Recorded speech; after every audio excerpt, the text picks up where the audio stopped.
Man, it feels wrong cutting off Ozzy there, but we got to start, right? Hey, what's up? What's going on, people? I just saw Ked.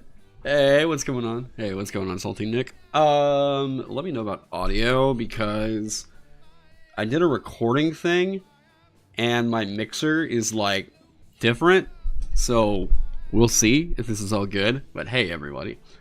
So you still haven't played D&D 2024, hell, you, don't think you played D&D for like a year at least. You're so out of date on its current state.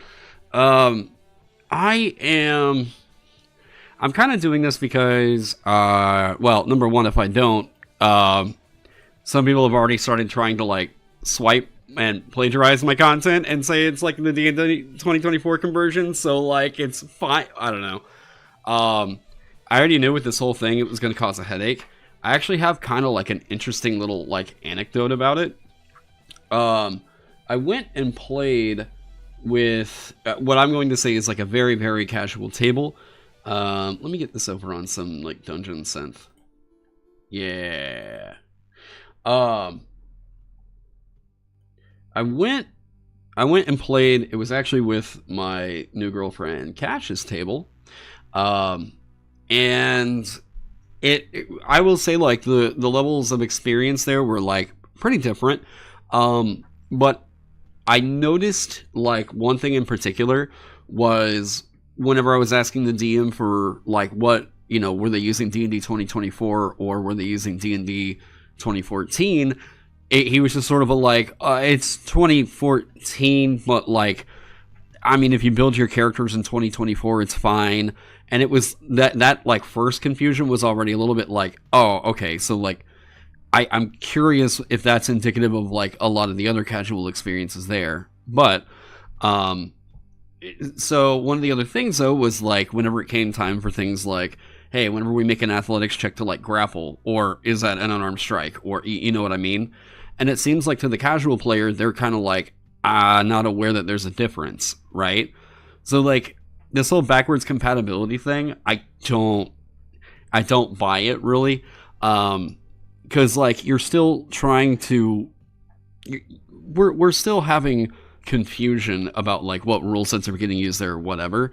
They generally just didn't really have an opinion on 14 versus 2024. They just wanted to roll dice, right? Which is like what I think the casual player is going to be like. But like at this table, there were still like, I mean, there were people there who, whenever I looked in their library, I mean, they had, like, Coyote and Crow, you know, and, like, Call of Cthulhu, I think the Avatar RPG, and there were a couple other books in there as well. So it's like, these were not, like, brand new, you know, players or anything like that, and they weren't just, like, kind of, I don't know, testing D&D to see, like, hey, is this what we want to play, right? These are people who do have some investment in TTRPGs. Hell, they had a whole table, like, or they had a whole room in their house that's just TTRPG stuff. But generally, they're not, like, invested into the hobby, I think, in a way, like, how do I put it? They didn't really seem invested in the rules changes, necessarily. I guess if that's how you want to put it, right? So, I don't really know. I don't really know how this new edition is getting perceived in, like, casual play. Because it seemed like despite all that, they were still, like, they used D&D Beyond to make their character sheets. But, like, they were still using the 2014 rulebooks. So I was like, okay. It's not that it wasn't... How do I put it? This wasn't a fault of theirs. At all. This is confusion caused by what they tried to do with this quote-unquote edition change, right? By trying to make sure that it was like backwards compatible or whatever, they wound up causing confusion for a lot of casual players. And like, even if it's not, they're directly coming out and saying like, well, we're not sure if we're going to use this or this. It still seems really odd that like, you know what I mean? There's like a lack of clarity there. You know,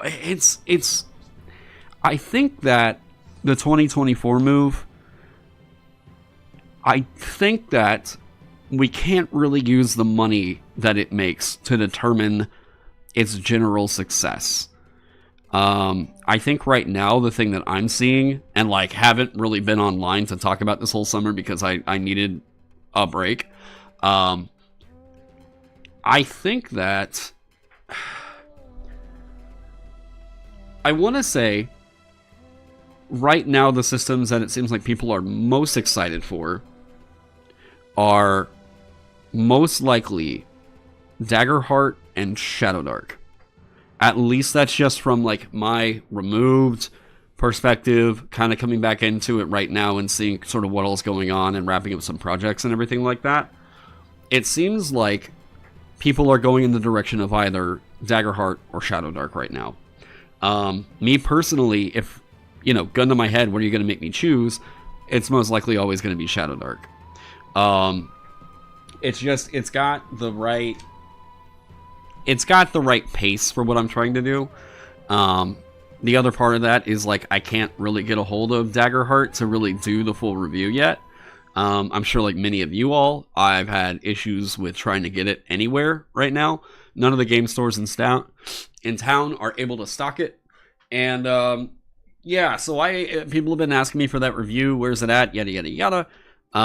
Right now, my opinion on it is based solely off of what I've read through in that beta starter kit. So I mostly came away from it with mostly the idea that this is like mostly a theater kid kind of a game, right? And like that's fine, but it's just not the style of game that I like to usually play. I don't like whenever a game pushes itself first as a storytelling engine, because then that tells me that like, well, most likely there's going to be rules in here and overcomplications of roleplay that I think that just gets naturally smoothed out and happens gracefully at the table. I've never really believed that like a social mechanic really enhanced my experience with a game at all. I really need the pieces of a game to be really fun to engage with for 99% of the play. And yeah, some of you are going to say, well, roleplay is like what you're doing 99% of the time in the game. We got to step out of that for a second. What I mean by that is I need the core game, aside from social mechanics and everything, to be solid, you know? So what I'm looking at right now, or like kind of what I'm looking for in Daggerheart, is I want to know that the combat and exploration is interesting. And I just personally, from reading the original playtest, it wasn't really my vibe. It's a game that tricks awkward nerds into roleplay. Oh, hey, what up, Dottie and Gobi? What's going on? Same, to be honest, on social mechanics. Yeah, that's the thing. Like, I really like Triangle Agency, which I need to pack up for Gen Con. Oh, and I'm just going to say this for some Gen Con predictions. Wait, here we go. Where's the ENnie nomination list? Here, this will be fun.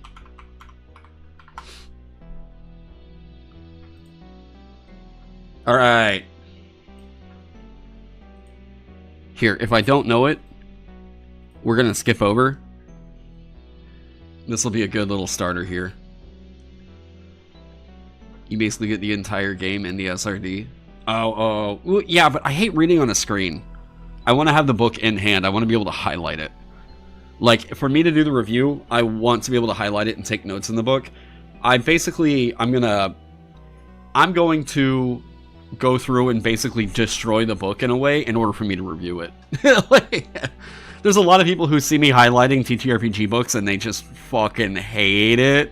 And I'm like, dude, I don't know. It's my property, all right? Hey, I got into the ENnie. I know that there was a little bit of controversy around that, and that the ENnies are going to declare from here on out that, like, the content can't be AI generated, but I don't know. But, like, I heard a brief glimmer of whatever was going on with that, and I just kind of, I was like, okay, well, that's happening. I had other shit going on this summer. You ran a couple of people from Monty Cook Games and the Cypher Unlimited. There we go. And they were surprised at how it ran. It felt like people keep saying Daggerheart is something that's not quite what they say. That it's not quite what they say. That Daggerheart is something that is not quite what they say. I'm curious about that. I'll hop in the live stream lounge here in a second. If you wanted to pop in. Here we go. Okay.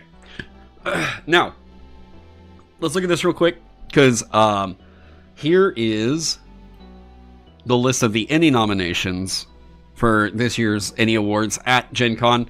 I figured like this would be kind of fun.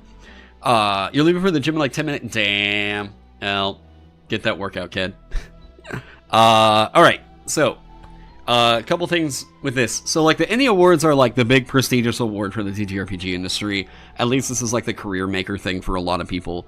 A couple of things about this. I've always kind of criticized the ENnies for like their real lack of production value. And I'm even seeing it on this website right here, like a pixelated picture of dice in the background. And it just, they need to put some work into their production really bad. Whenever you start watching the live streams of the ENnie Awards, it is a pain. And I even heard from some people last year that whenever they had the big like audio blowout, that like, I mean, it was in the room. They have really got to work on their production values. But c'est la vie. This is where we are. So I don't know much about the Judges Spotlight winners here. Punk is Dead, a post-apocalyptic songwriting TTRPG. Oh, no, wait. I did hear about this one. You're a punk band in the apocalypse. Yeah. Okay, I remember this. Never read it, but I've heard about it. Build a Tower, a Mythic Bronze Age adventure in Babel, Darken Haven, and Heroes of Cerule. Oh! Wait! Oh, this didn't get any nominations? Oh, dude, this looked really cool. This is like a Legend of Zelda thing. Yeah, like, the layout and everything looks sick. Where was it? They had like a version of the game that looked like the gold cartridge? Yeah. So those are different adventures for it. And then, yeah, there's the book. Oh, man. Wow, they didn't get nominated for anything? I mean, I haven't seen the system, but I heard really good things. Well, damn, that's disappointing. Alright, so let me see here. Crown Assault. Oh, I'd be really shocked if this one didn't take it. Griselda's Cursed Curiosities. Sleeping Giant game. Himmel's House of Oddities. Isle of Joy and the Shrike. I've heard of this one, but I know that Crown Assault has gotten a lot of love from the Morkborg scene. Is that right? Yeah. I've heard a lot of really, really good things about this one. Have not read through it yet, but Crown Assault, just because I'm aware that this one got a lot of hype and it seemed like people really dug it, and I've even heard of people trying to convert it, I'm pretty sure that this is going to take it. Best Adventure Short Form. I'm just going to say right here, this is... Guys, this is going to Dream Shrine. Brad Kerr and Skull Fungus are, like, Brad Kerr is my favorite adventure writer in the whole world. Period. Skull Fungus is an incredible cartographer. I own this module. I'm actually taking it to Gen Con to run it. Do I have it right here? I don't know. I think I packed that one up. I am always blown away with Brad Kerr's just like insane, weird, surreal comedy he writes. He feels like he actually writes content for TTRPGs, not like, I'm going to make a heroic epic and then the table's going to find it funny, but this is a super serious and dramatic situation. Brad Kerr just writes absurd shit that he knows is going to fuel all the other ridiculousness that's happening at the table. I'm going to be straight up open and honest here. I haven't read the other ones. Wait, Tides of Rot. Oh, Carl Druid and Brian Yaksha. Ooh, wait.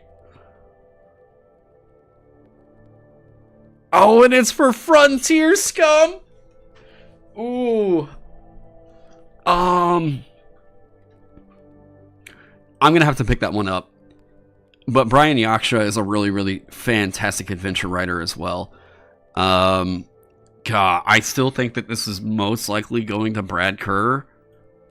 But I want to check this one out too. I really do. Best aid/accessory. I mean, this is probably going to Dungeon Scrawl. Everybody uses Dungeon Scrawl. Yeah. Hero Forge kit bashing. Bardic tools. I'm not familiar. Best aid/accessory non-digital. I think that there's a real big soft spot that most of the ENnie's judges have. Well, I mean, mostly at the ENnie's have for 10 candles. So I don't know what the rest of this is about. I'm just going to say it's probably going to this. Best arts for cover. Darken Hill. Click here to see the nominees collage. Yeah, this was a sick cover. The Farewell to Arms Redux is pretty goddamn dope.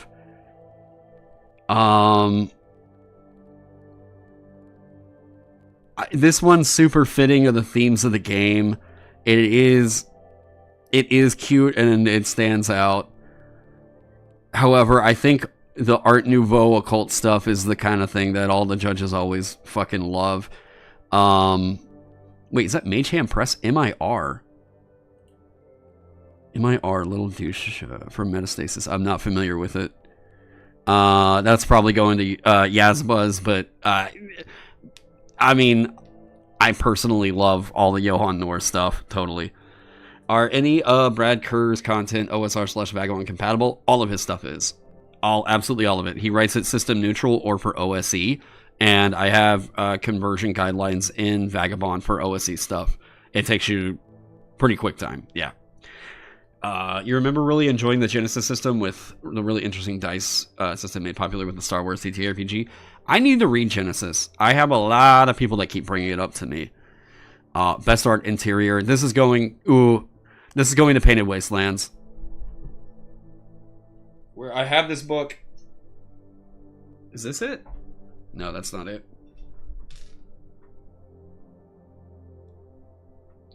God, I don't know. Tim Malloy's stuff is incredible, and the way that this book just, oh my god, like this is whenever people ask me what Gonzo fantasy is, I'm gonna point to this over here.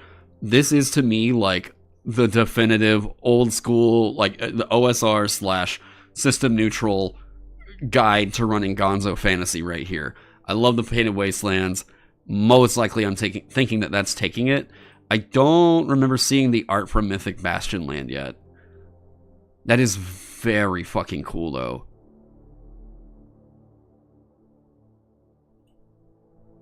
I do think that this is going to Painted Wastelands. But this is a sick look. I love the art direction on this. And I mean, I like anything Chris McDowell makes is gold. Oh, that's fucking sick nasty. Yeah, I'm still thinking that's going to Painted Wastelands. Best cartography? I don't really have a take on this right here. I haven't seen much of any of this. But I know that Free League tends to take a lot of the cartography stuff, so this may go to them. Community content. Deadbeats, Escape from Mammoth Cave, Pathfinder Society. Not familiar with that, so I'm probably not going to give an opinion on it. Best family game. Probably going to Land of M. Best free game and product. Most likely going to Grimwild, but I don't know much of the other stuff. Best game, here we go. Oh, buddy. This is in between. My prediction is going to be this is going to Triangle Agency. But it might also go to His Majesty the Worm. That's going to be the judge's call right there. But I do really, really, really think this is the game of the year. Triangle Agency is a fantastic, surreal, investigative. It says horror. I kind of get that. Think like SCP meets Control. It's a very cool little system. It's like 6d4 system, but it's actually 64 resolution, not a dice pool. It's very cool. I like what Triangle Agency's got going on, and like as you improve as a character, there's actually other dice that get thrown into that pool as well. Reading the book is its whole own ARG experience. This is fucking sick. I really, really dig Triangle Agency. Don't know anything about the award show. Did judges have to play all of them for category? Nope. And I don't think that that's a necessity.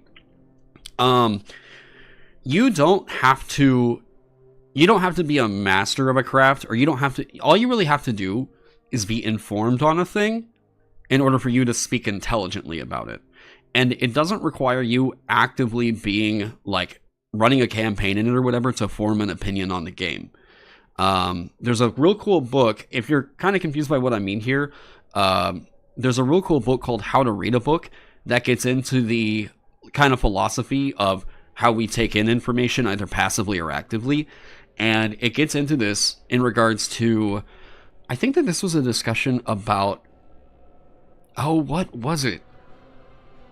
It was like the criticism of, okay, whenever someone's doing a review of like music and they're not a musician, are they really allowed to give a take on it if they haven't actively contributed to like the art form in some way, right?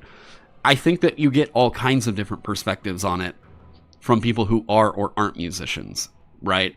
If the only music that we were ever saying was good and acceptable to listen to was stuff that musicians approved for everybody to listen to, things get extremely stale real quick. In this, I don't think that you have to be like an expert and have to like absolutely... I don't think that you have to have experienced it in order to give an informed opinion, right? If you are looking for that, I think that that's a very particular type of review. And I think especially in this industry, you're not really going to get a whole lot of people who can give you that. Isn't music consumption easier than TTRPG consumption, though? Yeah. I mean, yeah, I just put on a song and play it, or yeah, listen to it. Yeah. TTRPG consumption, though, it's not exactly practical, because one of the things I got, and this was a really interesting thing. Whenever I did my Candela Obscura review, I had people that were getting in my comments telling me I couldn't review the game because I hadn't played it yet. Despite the fact that what I was pointing out were issues of the production. There were print errors. There were opinions I was giving about the book itself that had nothing to do with how the game played, right? So I was critiquing a product, and despite the fact that I was critiquing a product and not, quote-unquote, how fun the game was, I had people who were like getting into my DMs who were pissed at me for saying what I said.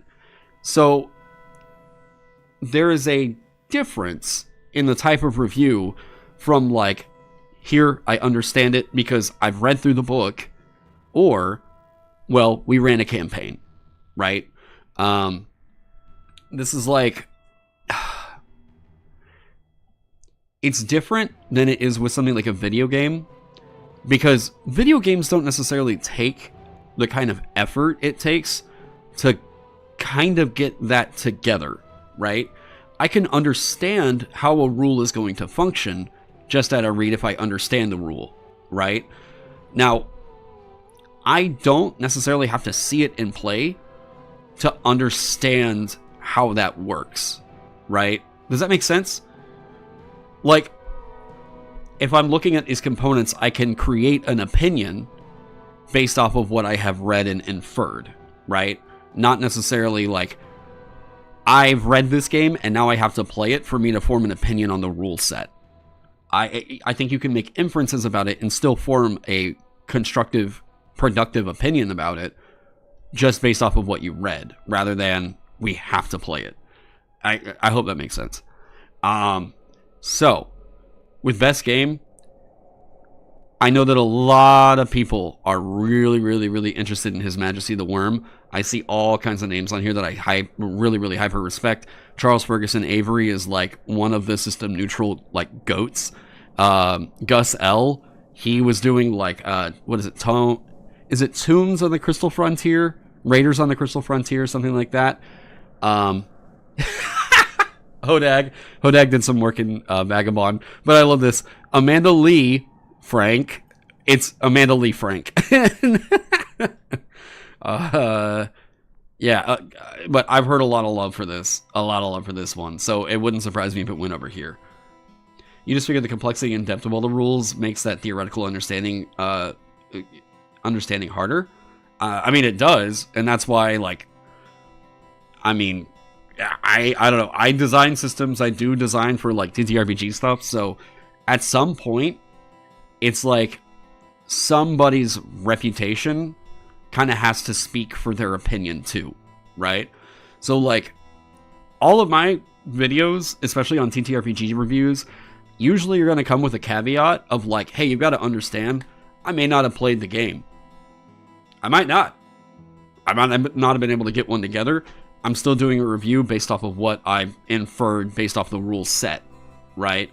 So, like, a game that expresses itself well, you should be able to still walk away from it expecting, or knowing what to expect from the play experience, and not have to play the game to get it, right?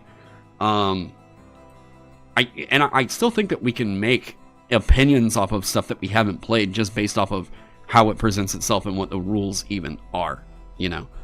You just joined, what's the discussion about? I was just going through the ENnie nomination list and kind of like giving my thoughts. Best layout and design. I'm really shocked at the Triangle Agency snub here. Really, really shocked, actually. I don't really know what the other ones are. As a layout guy, Orchestra Bundle. So I haven't seen the inside of this book at all. Damn, this is the first I'm hearing about this game.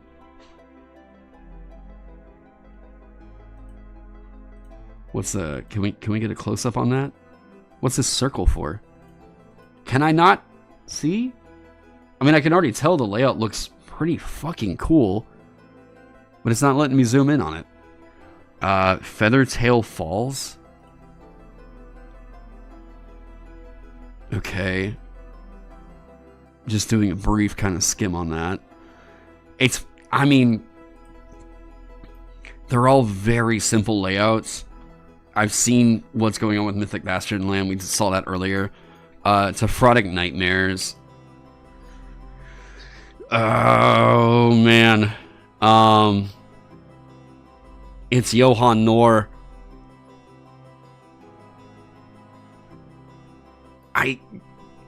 Guys, it's probably going to Johan here. I've seen Wonderland. I actually own it. It's in there in the living room right now. The layout's good. It's good. It's a little small. It does feel a bit cramped. I think the most interesting thing that was going on with Wonderland is just the general product idea. This is a very cool, somewhat system-neutral campaign setting. The stuff is written for D&D 5e, but you can read it down pretty easily for just about any other system you want to. I think that Wonderland deserves probably recognition as a best campaign setting. I don't know about the layout, though. The layout was okay. I'm gonna guess that this is going into Tephrotic Nightmares because it's fucking Johan Noor. Let me see here. Best monster adversary. Doesn't Hit Point Press tends to run away with all this. I mean, look at that fucking personnel list right there. Big Bad's box set. I mean, it's Hit Point Press. Oh, there you go. Benjamin Huffman. Yeah, that's right. I do remember this. This is like a huge compilation of all the stuff that they did for 5e, right? And they've already won ENnies off of the stuff that they've released in here, I think. Yeah, keep them on. Okay. Wilderfeast Wonderland. I thought the Bestiary was alright in this one.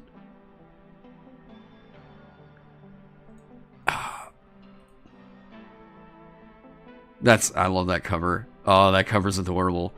I don't know. I think that it's very... I'd love to see more system neutral stuff get recognition in here. This is adorable. Totally fits the Land of M stuff. But I'm pretty sure Hit Point Press has already won awards for this, like any awards for stuff that they're putting in here. And from what I remember, all of these also have like adventure seeds, and some of them even have little like mini dungeons and stuff given to them.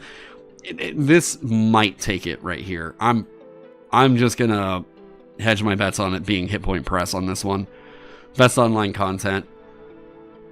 Merc Mail. Prismatic Wasteland takes this. If you are at all interested in the OSR stuff, this guy has basically written the Bible on it right here. Games Omnivorous sent me Wisdom of the... was it? Prismatic Wisdom. There we go. They sent me a copy of Prismatic Wisdom, totally comp, and like they're dope for that. And as I've read through it, I am convinced that this is going to be the go-to resource for trying to help anybody understand OSR philosophy. You might be a bit... it might cost a bit to get the first copy of the layouts to look really nice, but copy after that one is nice indefinitely. Wait, it might cost a bit to get the first copy of the layout to look nice, but every copy after that one is nice indefinitely. Not sure what that might be in reference to. Best production values... Probably going to Mothership. Yeah, this is probably going to Mothership. Although I haven't seen Land of M. Damn, though. Oh. Oh, that map and then the wooden minis. Oh. What's this one going for? 120 bucks. Yeah, I don't know that I don't know that I would run this anytime soon, but I do need to check this one out. I've seen a lot of rave reviews for it here on YouTube. I thought that the Mothership Deluxe Set was good. Yeah, the minis and everything that come with it are great. I don't know, that looks like... This looks like a pretty primo retail experience right here. And the artwork just looks fucking incredible. You wonder if Stormlight RPG will win any prizes in the future? You know how kind of terrified I am to submit Vagabond for an ENnie nomination whenever next year I've got to go up against, like, Nimble? I've got to go up against the Stormlight RPG? What all else is coming out? Or was published and everything? I guess D&D 2024. God. I mean, Draw Steel is coming out, and I'm sure they're gonna throw a shitload of money at the book. Oh yeah, duh, Daggerheart. I forgot that came out. Yeah, so it's like I'll submit it, and I'm gonna be like, well, we'll just see what they say. I'd be happy if I took best layout. I don't know. We'll yeah, but I did not have the money to throw into it to make anything quite like this over here. Best RPG related product. From the Mountains of Madness is kind of cool. I've heard really good things about the Humblewood stuff. This is going to here. Judges. If this goes to anything else other than Prismatic Wisdom, I'm just saying straight up, this book right here is going to be one of the most influential texts in the TTRPG industry. It will. This absolutely deserves any category this is nominated for. I think Prismatic Wisdom is going to take it. Here. Wait. That's not... What? There we go. Boom. Go check this thing out. It is well worth the 35 bucks. This is... If you are at all interested in OSR play, or if you just want to improve, like, say you're feeling kind of like wow, D&D 5th edition just doesn't really feel all that great anymore, and I don't really feel like we're playing a game as much as just kind of battling over the rule set, maybe, go check this thing out. This will free up your mind of so much GM anxiety, any kind of prepping shit, whatever. This thing is going to cover you right here. What a fucking great book. I love Prismatic Wisdom. Best rules.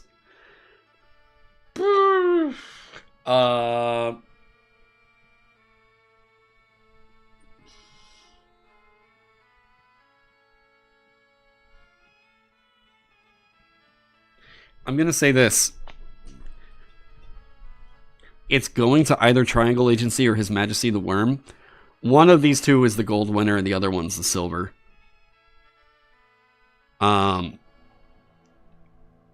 Triangle Agency has a really cool rule set. It's a bit much as far as like... I think that some of the tracking for creating your character and as they level up and do all this stuff, they front load a lot of character creation into this system. And I think if you want a more narrative heavy kind of an experience that takes place with like an SCP like world, you play this like mutant type of weird character, this agent for this agency. There's a lot of love I have for Triangle Agency. But I know that this game is like all the hype right now, and I just simply haven't read it. I'm just very much aware that the industry is viewing this one as like a huge darling at the moment. So His Majesty the Worm is probably going to take it. Best setting. God, I hope Painted Wastelands gets this. Rune Quest is going to be kind of cool. I think that's Gloranthia. Maybe. I could be totally wrong on that. I really hope Tim Malloy and Christopher Willett get a win here, because Painted Wastelands is super, super cool. Best streaming content. Seth, I'm praying for you, my brother. Dude, the best to ever do it in the TTRPG scene, Seth. I really, really love Seth's channel. Seth has been a great guy on socials. I'm actually going to meet him for the first time at Gen Con this year. And Seth is one of the guys that got me into TTRPG YouTube. He is like the godfather of the format, really. I will say, though, this is no surprise. Mystery Quest being on here, they are... Give them a year, and they're going to be the people getting other people into TTRPGs. This is the Yogg's cast going pretty whole hog into making a Dimension 20-like thing, except the really fucking cool thing about Mystery Quest, I want you to look at some of the games that they're playing here. Yeah, 93K. That's triple what they were whenever I last checked on them. Plus, Tom, their GM, is just awesome. I fucking love Tom. Yeah, the Minecraft people, yeah. Look at the games that they're playing. Call of Cthulhu, right? My love bot is trying to kill me. Oh, Mothership. Okay, Mothership. Groton. Okay. Mothership right there, yeah. Dragonbane. 1,000-year-old vampire. I guess Call of Cthulhu here. Liminal Horror. A lot of Liminal Horror. Pirate Borg. Call of Cthulhu. Discworld? There's a Discworld RPG?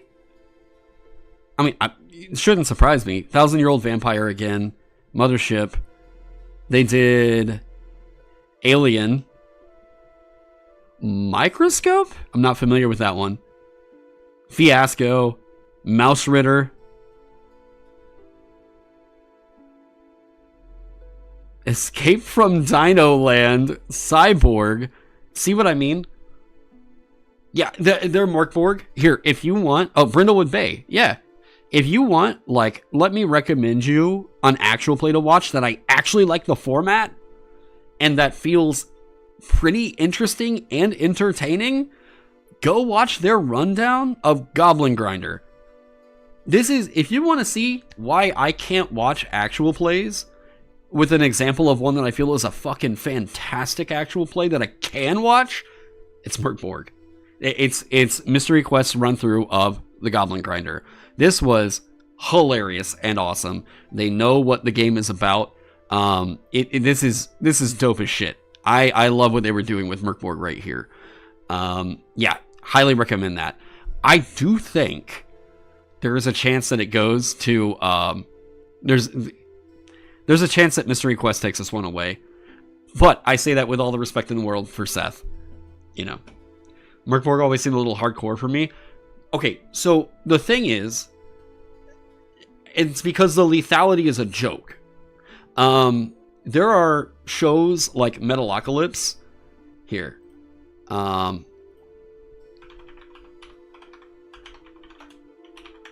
right, I'm looking up brutal shit here on Metalocalypse, okay? Sometimes people just don't really get this on why it's kind of funny. Because it's over-the-top deaths. Here, okay, so blood, violence, and all that stuff is about to be on screen here for a second, okay? Heads up. Metalocalypse is hilarious.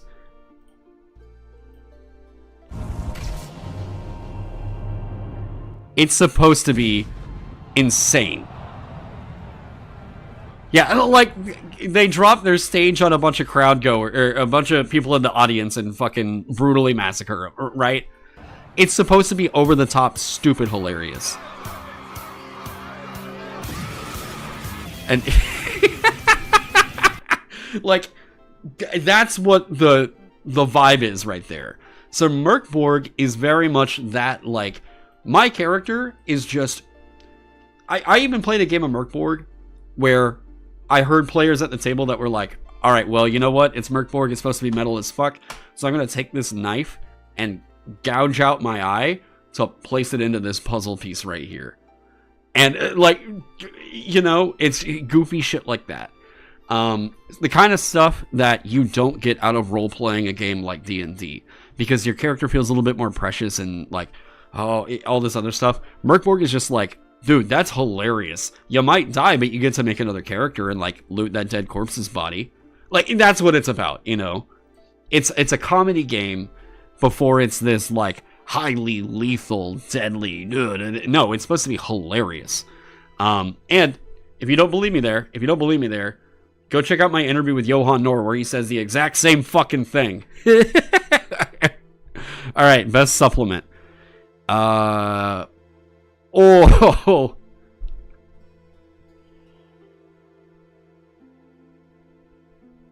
I know that Free League just picked this one up. Yeah. I haven't played it yet.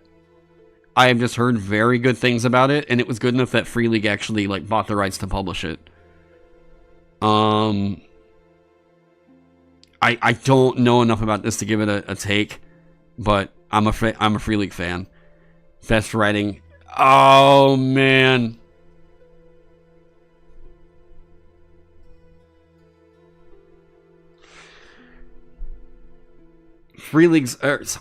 Haunted Table's writing on Triangle Agency is fantastic.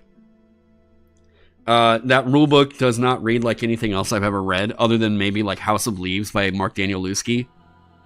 It is its own ARG just going through the game. So I think it could go to Triangle Agency, but I say that being ignorant of anything going on in Yazbuzz. I just know that a lot of people love this thing. So, my vote's up here, but yeah. Product of the year.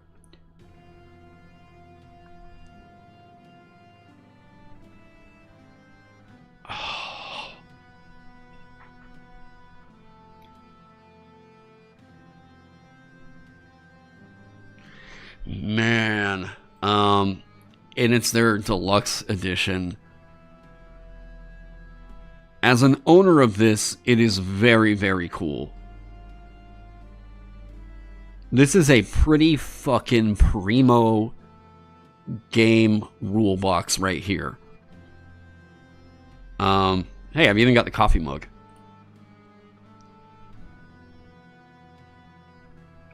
Much respect to Chris McDowell. I am a huge Chris McDowell fan. He inspired so much of what I did for Vagabond. this might go to Land of M. I think this is either between Land of M, Triangle Agency, maybe Yazbuz. But I'm thinking it's going to go gold. It's going to go gold for Land of M. And then probably silver is going to Triangle Agency. But yeah, it comes with caltrops, yeah. Yeah, it's a...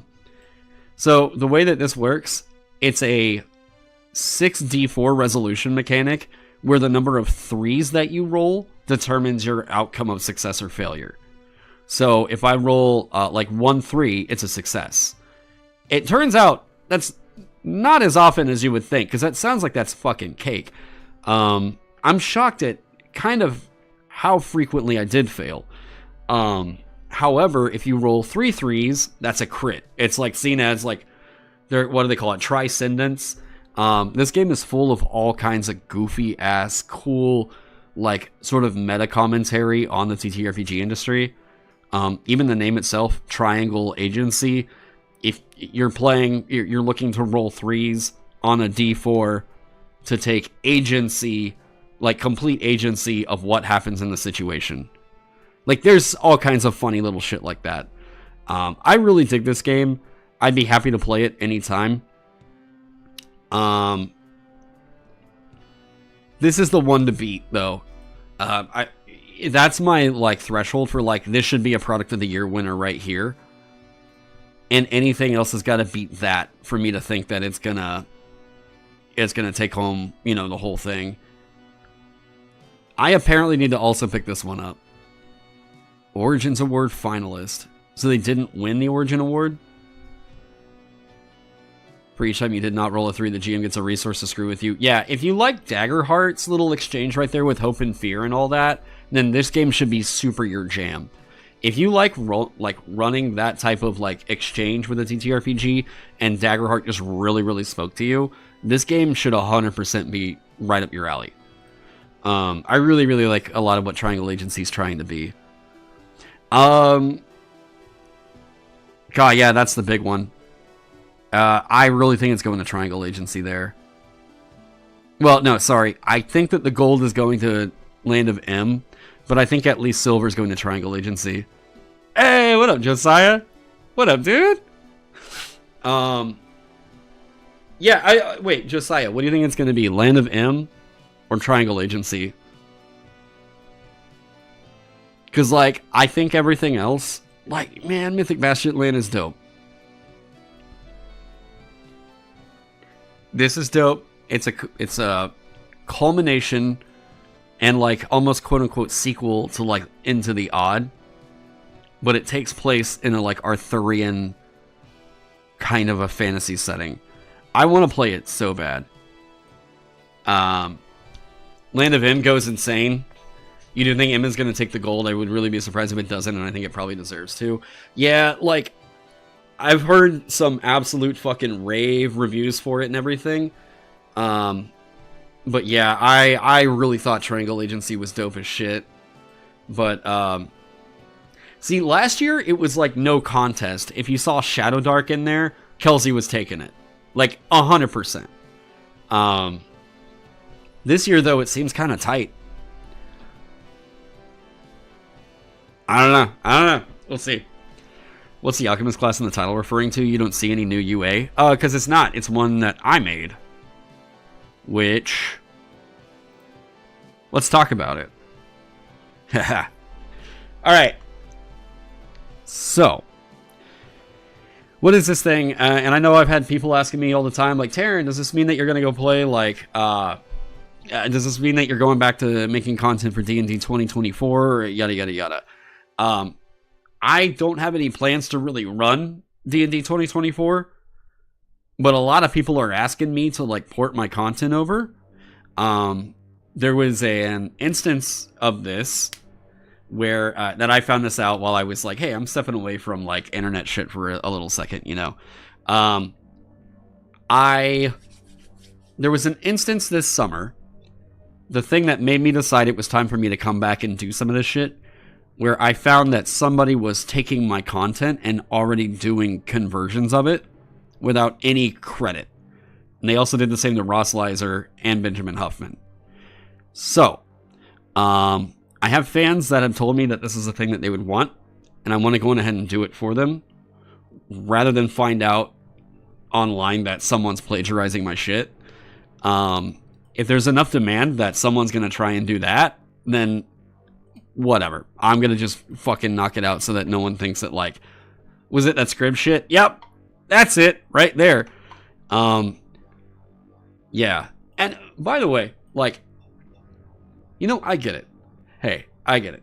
I get that over the years, like, hey, some people might not like the content, or they just seem to think that maybe, I don't know, you make stuff online, someone's going to dislike you. I just find it extremely strange that one of the people who who has been outspokenly talking shit is also the person who's been plagiarizing my stuff. So, yeah. Very strange. But, you put your shit up literally for free and people still post content on script? Yeah, 100%, dude. And it all has to do with, like, they just don't like you. They just don't like you, and they want to, like, see what they can do to fuck with you. You know, I'm like, what? Why? Like, I could give this out. Like I did with the Vagabond Basic Heroes Handbook, and people still uploaded it to Scribd. Because, I don't know, it's free. It's fucking free. What? What? What the fuck? Alright. Anyways. So, you can't even really make the argument that, like, it's for accessibility and archival. Like, what the fuck? That's how you know you made it. Yeah, right. Okay. Yeah. You're important enough to have enemies? I guess? Goddamn. Oh shit, it's dungeon. Yeah. My favorite ones are loaded to script frequently. It's so dumb. Yeah. We had this happen back in like 2000. What was it, like 2020? There was that Mac Bizzo guy that was doing this. Oh, and I'll tell you why this is especially heinous. You gotta get back to editing. Just want to say hi. Have a good stream. Yeah, we'll see you later, Josiah. I'm stoked for Gen Con, dude. We'll see you later. So there was a guy named like Mac Bizzo, or he went by like D&D Legacy or some shit, who was taking shit off the DMs Guild and putting it behind a paywall for people to access a Google Doc. Like, that was like a big archive of DMs Guild shit. We had this happen like multiple times over the years. There was another guy called like Clockwork Dragon that did the same shit. Takedown requests are easy enough for Scribd, but still a pain in the ass. Yeah, and I still have to give out my information for the takedown. Like, I get it, fake DMCAs and everything are a real big fucking problem, but like, Scribd monetizing pirated content? That's... Come on. No. The fact that they run ads, like Scribd as a website runs ads on my content. I want some of that money. Scribd, hit me up. I want a return on some of that shit. Yeah, you know, they could actually do something kind of cool like that, and they could be a really great resource for people where, like, hey, upload your stuff over to this archive, and we will pay you a percentage. We will pay you a percentage of the ad revenue. Dude, that would make... You know what? Straight up, if Scribd did that, I'd upload all my shit over there. I would, 100%. If they were paying out a royalty to people that uploaded their content over there, I'd fucking put my stuff over there. I understand it's hard to get a hold of these games, and it can be expensive and everything. Scribd, if you... Listen here. You want to be a really dope website for creators right now? Change your model. Change your model to where that ad revenue that you guys already put on pirated content and everything, if people upload their content to your website and agree to the terms of service or whatever, give them a payout. Do it.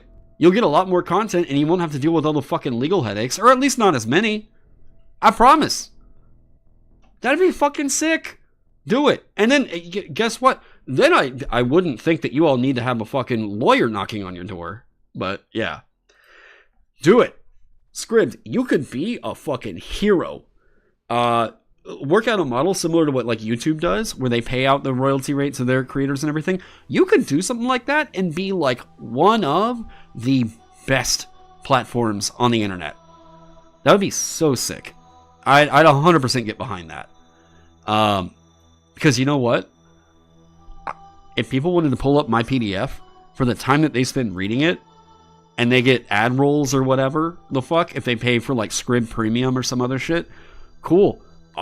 Gimme. Like, yeah, I'm fine with that. You're still getting served an ad to read my thing, and then I get some revenue off of that? Fucking sick. If Scribd doesn't do it, I'm going to talk to somebody else in web dev and get that shit made. Because that's a fucking cool idea. That is a super goddamn cool idea. Alright. I'm done huffing my own fart on that. Anyways. Alright, so let's talk about this. I released a preview of the Alchemist update for D&D 2024. Am I necessarily going to be running D&D 2024 anytime in the near future? No. But enough people seem to want this that I'm going to go on ahead and make it happen. The other classes that I have kind of up on dock to do the same thing for, if this winds up being successful, this has got to be the thing that proves to me there's still people that are actually interested in buying third-party content for D&D. If this one doesn't do well, and by all metrics it should, this is one of my most popular, one of my most critically acclaimed classes of all time. It already has 1,000 sales. No, wait, sorry. It's coming up on 2,000 now. Over on the DMs Guild. This has got all the reason in the world to succeed. So I'm going to do my legit setup to get this thing ready to see if there is any thirst for this concept, or really for any thirst for D&D 2025 homebrew stuff. And this is going to be just my control here. I don't think that every single creator should absolutely follow my example or anything like that and use me as the like absolute litmus test. But for me, it at least tells me how much money I should be investing into creating D&D products moving forward. I have to watch out for my own cash. For those of you who were like, well, shouldn't this stuff be a passion project? I'm not passionate about D&D 2024. This is because I do design work and I need to pay my fucking bills. I still make plenty of content for other games, but this is me seeing if people are still buying this shit. So it's interesting because we're going to get data on it. All right. I have by all means enough going on to where this should be successful. I'm going to plug it on my YouTube channel with over 20,000 followers, right? 20,000 subscribers, on my socials, and the DMs Guild, Roll20, loves promoting my shit. Meredith has been awesome at letting me know, hey, we want to put your stuff in the newsletter. How does this thing look? How does this banner thing I came up with to post it on our socials? Awesome. This should have every reason in the world to succeed. So I'm going to see if people are actually interested in buying Dungeons & Dragons 2024 material. Now, let's see here. I have my skepticisms with D&D 2024, but after a while, looking at it all, it does feel like a better and more efficient canvas to build off of than D&D 2014 was. I like the rules expression better in D&D 2024. I like the language feels a lot more clean. And by that I mean like they're not doing a whole lot of flavor text, not like, oh, we're doing the language is more nice and polite. No, it's nothing like that. This is the game mechanic expression looks better, you know. Happy Monday. Hope you're doing well. Hey, you too, James. So I like the idea. And yes, this has been a better system to write content for. The thing for me is, are people buying it? I have to go where the money is, and I have my passion projects and all that other shit. I mean, I've spent an absurd amount of cash trying to make Vagabond happen. So I have that stuff, but at the same time, I'm not gonna be homeless because of I don't know. Like, this is work, you know. Beautiful layout. Oh, thank you. Now, kind of talking about this. Hang on one sec. How do I mute that? Yeah. Okay. Allergies. Now, kind of getting into this at the start. Let me see here. So, I'm just going to make mention of a couple things that I discovered kind of doing the port and mentioning my notes about creating this one. So, first off, as many of you already know, this is a class I already wrote for D&D 2014, and I was just doing the port over to D&D 2024. A thing that was actually really helpful with this was they did an SRD like conversion guide that it's not giving you much in the way of numbers, and a lot of this stuff is still kind of getting, I think, hunted and pecked out. Companion rules are still somewhat up in the air, and it seems like you'll notice here with the animator, there's still some stuff that I kind of pulled from the Purple Dragon Knight UA that I don't really know what the final format's going to be there. But couple different things. The core Alchemist traits, core class traits tables are better than the metadata tag and everything like that they had in D&D 2014. This is just clean. It saves so much space in the overall page. I'm here for it. I don't really know what more to say there. I think that there's some stuff that maybe we could question, like, can we really put improvised weapons up here in the weapon proficiencies? So I'm kind of seeing what the vibe is there, you know? This is a section that I always add on my classes right here. Wizards of the Coast doesn't have this, but this is my own custom thing. It's here. It's a holdover from what I was doing in 2014. This whole becoming a barbarian, becoming a whatever your class is thing, it's fine. I think that it's a bit redundant and eats up some space on the page that was handled already by what they were including later on in the book. Yeah, that's kind of my only take there. Class features tables are basically the exact same thing.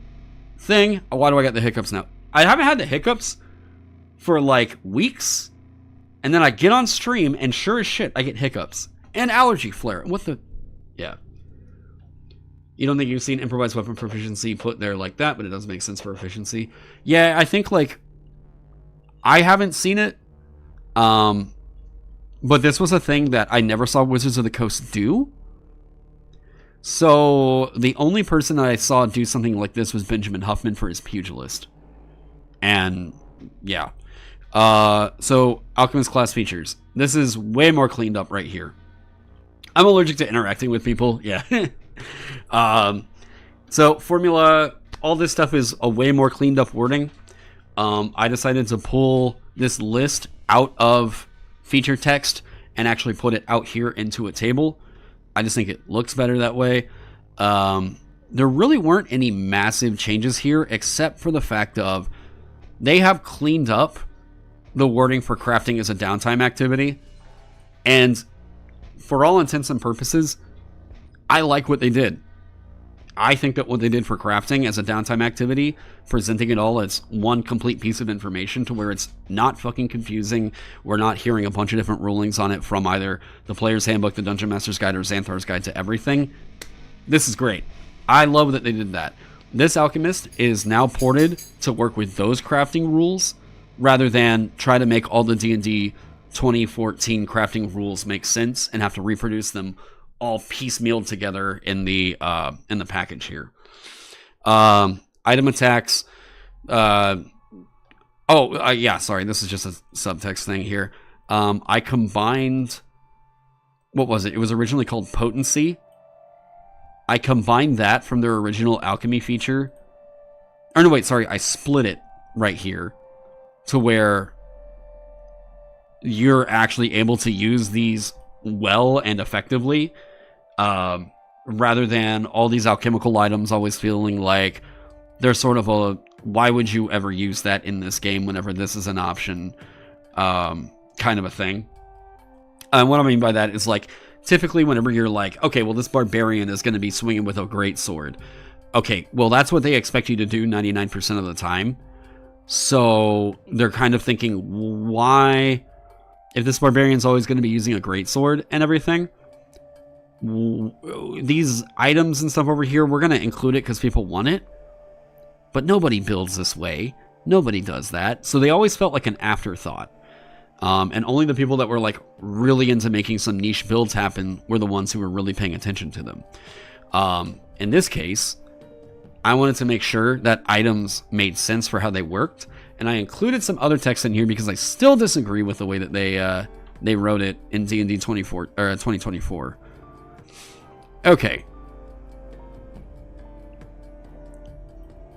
Yeah. I don't know why they continue to be redundant whenever they can just include this in here. This is also a kind of a problem with systems that designate types of actions. Attack, use, all that stuff. It's a thing that I wish I had gone in a little bit harder on Vagabond in removing, but here we are. So there's a really weird bit of text that appears in some alchemical items where it says, like, you can use the attack action or you use the attack action to throw this and it can replace one of your attacks with it or something like that. And they keep repeating that in all kinds of items, whereas what you can do with it is just this right here. If an item specifies that it can use the attack action, assume you can replace one of your attacks with the use of that item if you have a feature like extra attack. That's it. That's all you need to include. Yeah. In the alchemical items, a lot of what you're going to see here is keywording. So we see capitalization, like bright light, that kind of stuff. Damage types are capitalized now. One of the things that I say in here, boom, range simple attack. Actually, we can get rid of this right here because attack and utilize already imply, range simple weapon attack already implies what this is right here. We can get rid of that. On a hit, this should probably go away. However, hang on a second. I just thought about this.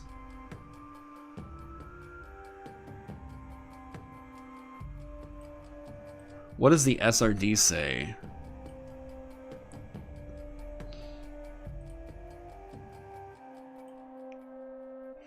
Because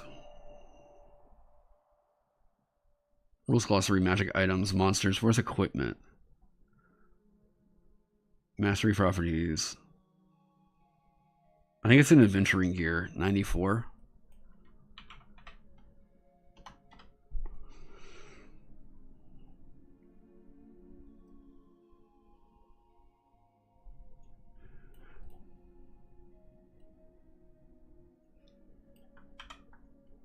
Okay, I needed to double check this real quick. When you take the attack action, you can replace one of your attacks with throwing out a flask of Alchemist Fire.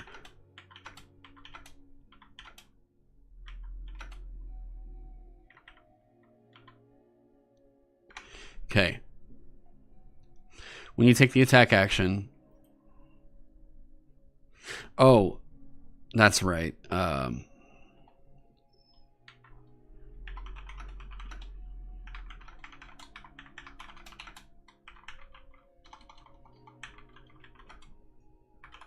So the way that I had written this was, you can take the attack where you, to splash the contents of the vial or throw it, shattering the vial.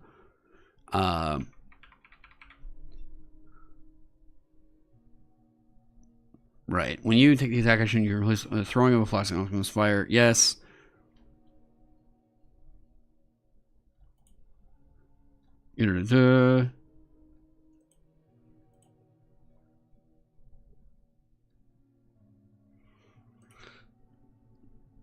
Burning is an actual condition in 2024? Is it?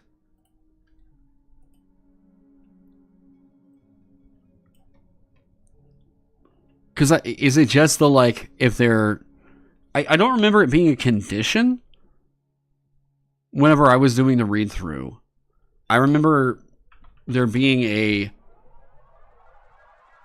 like a distinction for a mechanic. It's a hazard, not a condition. Okay. 1d4 fire damage at the start of each of its turns. As an action, you can extinguish yourself. Okay.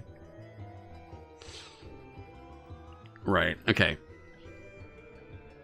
1d4 fire until extinguished. Yeah.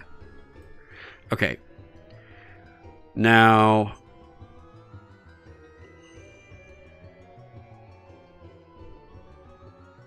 this doesn't say that the vial shatters. Or the flask shatters. So I'm going to think that we don't have to say that anymore.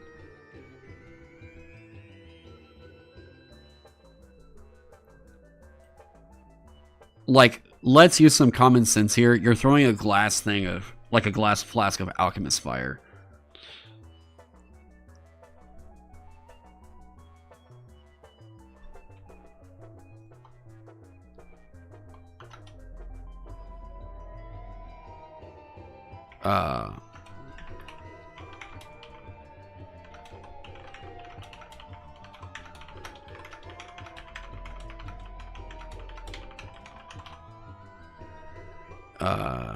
There we go.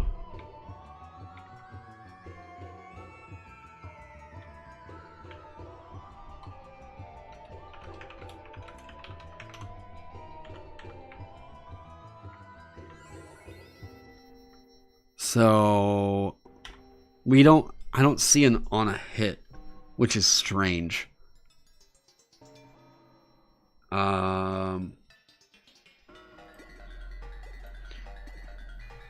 What's an on a hit item? Because Alchemist Fire is a save DC, and we're looking for a... is acid? 94. Is everything maybe implied to be... that's a saving throw.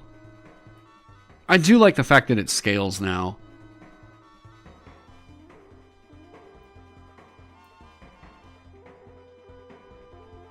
That's one thing I'm just now catching here. You go, hey, what up, Crow? Yeah, it finally scales, yeah. If that's the case...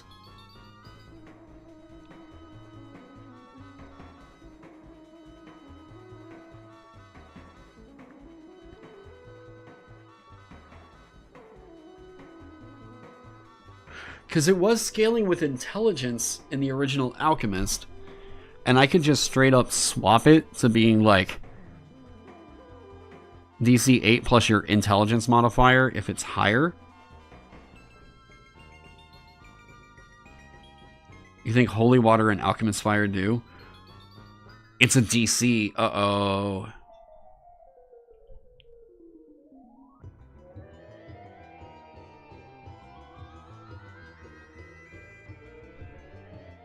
This is why I don't like armor class as evasion.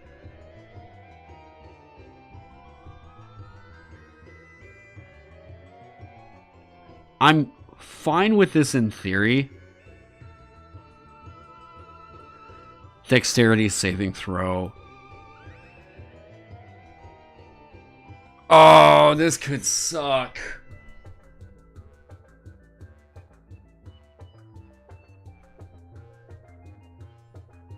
I mean, Constitution save is way more frequent. But it having to be a dex save, there's a lot of creatures that are really good with a dex save.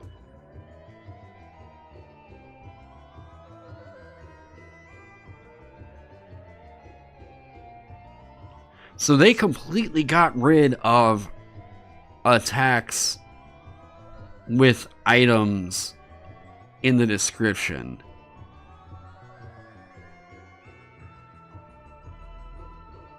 Just switch it to an attack as a class feature instead of save if you want to emphasize it for the class. Well, one of the boring things would be that you're not really rolling, but I get that some people would like the reliability there. However, this gets worse. I do think one of the things you could do here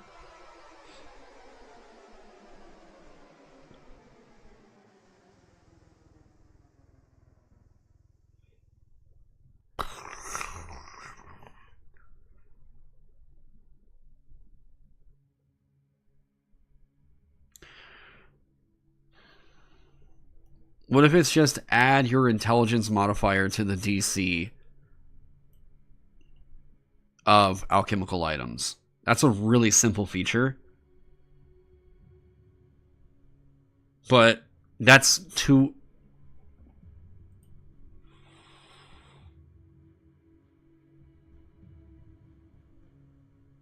Okay, on average, a character's coming out with, like, with spells... It is a bit cracked. It's too... I can't give it to you first level. Because if somebody just built a character even somewhat optimally, they're looking at a DC 17. We're talking about 4 whole points above any other spellcaster. Like, it might be boring, but an alchemist probably won't have the craziest dex mod, right? They're an in-focus class, if I recall correctly. Unless they saw that, like, oh, okay, well, dex plus int plus proficiency bonus, then that person's most likely going to be like, how do I build into that right now?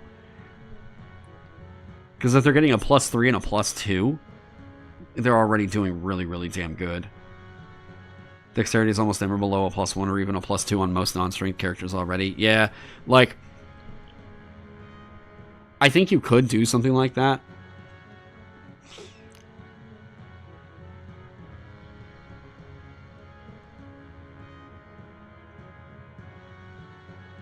But it has to be a whatever's higher.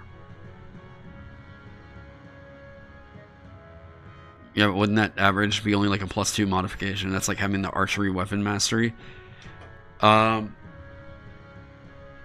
was that? It's still... The thing is, that scales with you, though.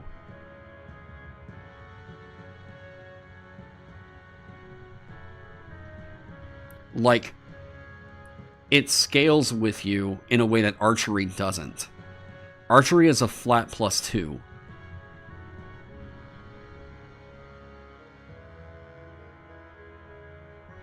There's got to be... I mean, like, we can replace your dexterity modifier with intelligence here.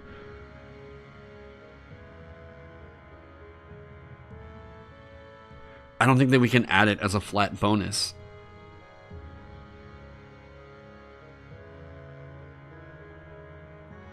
Which sucks, because, like, God, we really want int to be their main thing.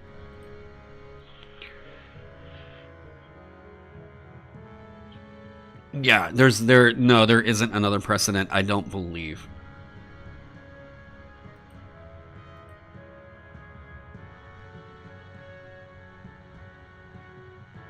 You're already scaling it if I were a rogue throwing stuff. Especially just giving the scaling to an alchemist who isn't dex focused. Yeah, that's the thing, is like I want it to emphasize intelligence in a way, because it feels like the alchemist should be an intelligent class. But with this being dexterity, it doesn't really feel like...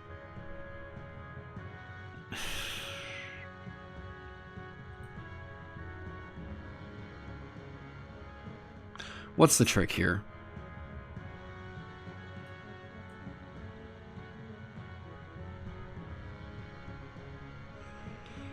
Right, okay. So when you take the attack action, you can place one of your attacks with the throwing sphere. Target one creature or object you can see within 20 feet of yourself. Target must succeed on a dexterity saving throw. Take and start burning. Okay. Now,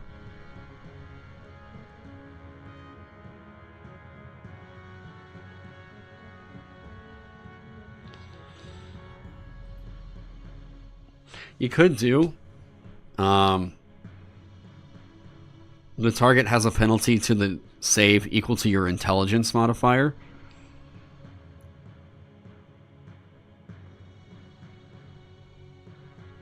And that doesn't really require this crazy DC that we're setting here. Now, it's hiding math, and it's making it to where you might as well calculate it up there. Leave it dex mod for all but int for Alchemist. Like Bladesinger attacks DC instead of 9 attack bonus. Yeah, like... Wait, is there any reason to not just use your intelligence instead of dex for the DC and leave it at that? Well, that's what I've been thinking about doing. I was really looking for something a little bit more graceful. Like, that's already what's included in the class text. Boom, right here. Actually, this doesn't need to be capitalized.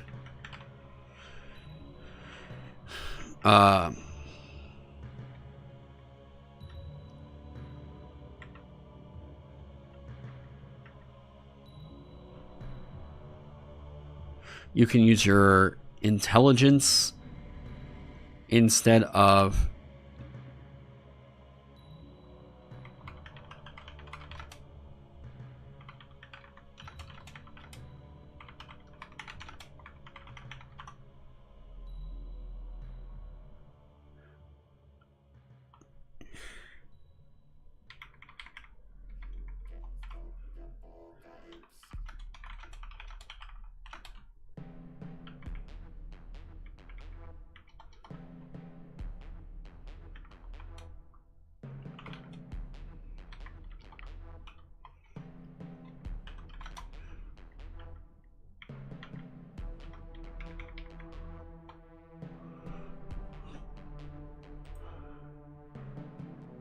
Like, this does what we want it to do.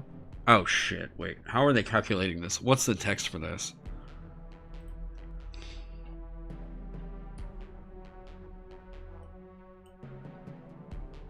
Because it should be... wait, character creation. Get me to a spellcaster. You're not a spellcaster.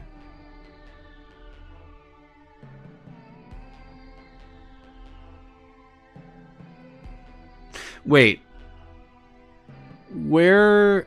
Oh, do we not indicate this anymore? Like in the feature text? Spell slots. Wait. Is that not in features anymore?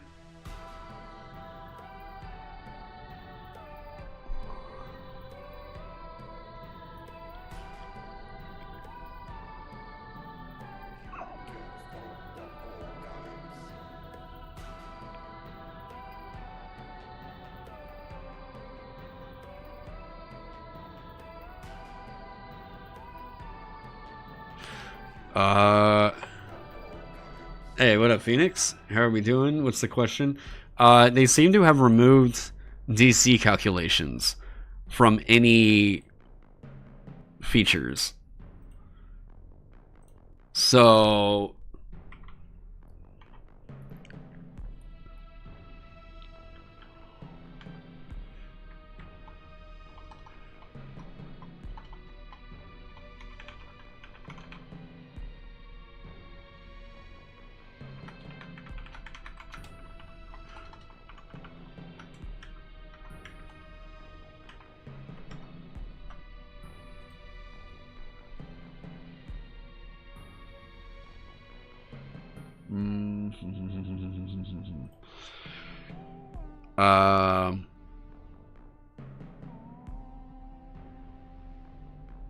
It's now using your spellcasting DC.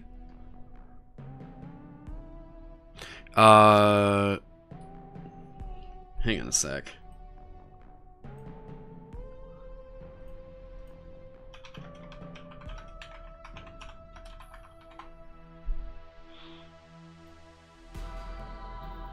How do they actually change this?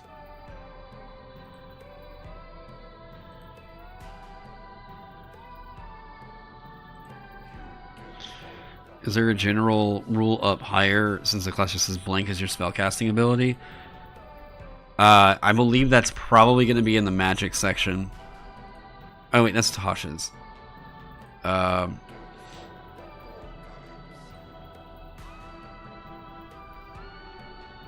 They still haven't... Hang on. Oh wait.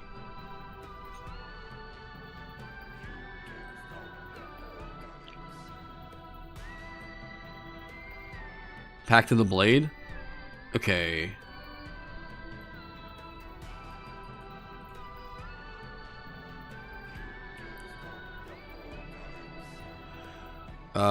Here we go. Bonus action, until the bond ends, you have proficiency one. Okay.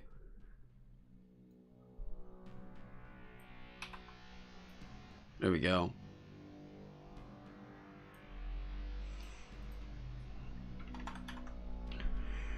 Okay. Whenever you...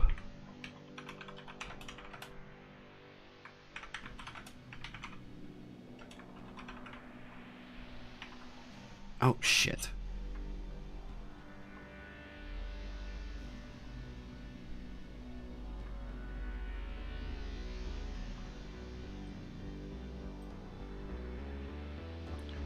With alchemical items,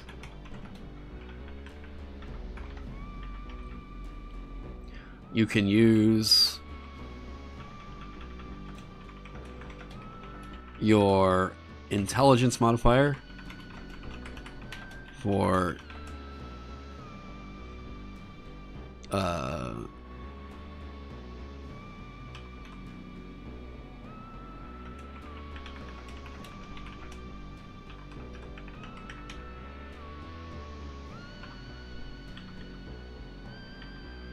can we... Okay.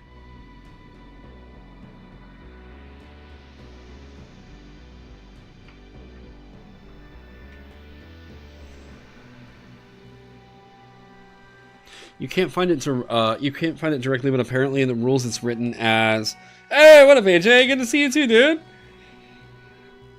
And no fun. Hey, what up, man?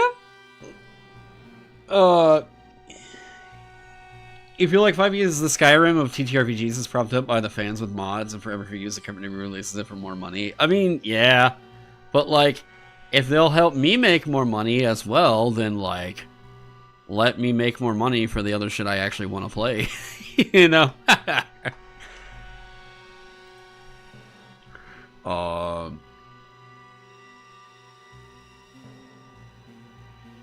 Is there like a general spell? Oh, yeah. All right, so...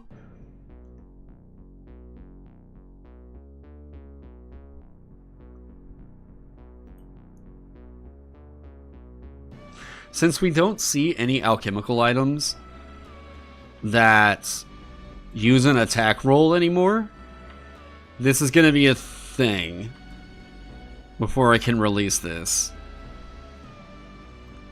And what'll make this interesting is you're going to have to use utilize for craft for making the item. And then you're going to have to use attack for attacking with it now. So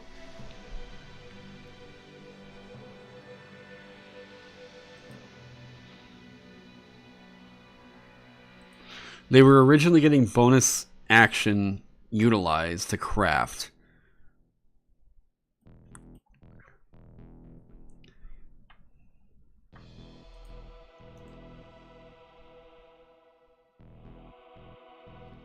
And since you can't attack with these anymore by using utilize,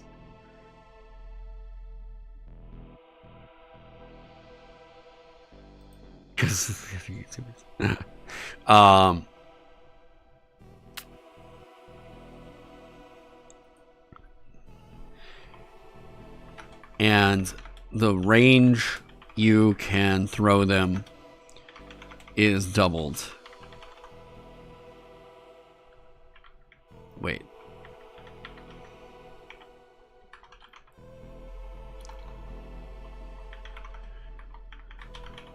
Whenever you attack with alchemical items, you can use your intelligence modifier for the DC instead of using dexterity.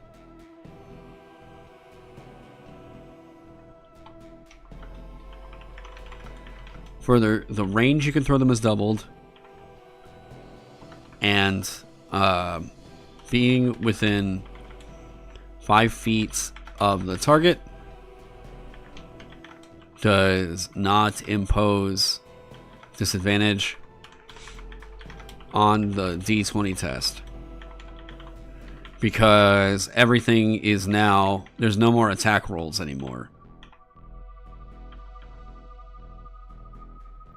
YouTuber say it takes months to crawl back into my chair. Such. Okay.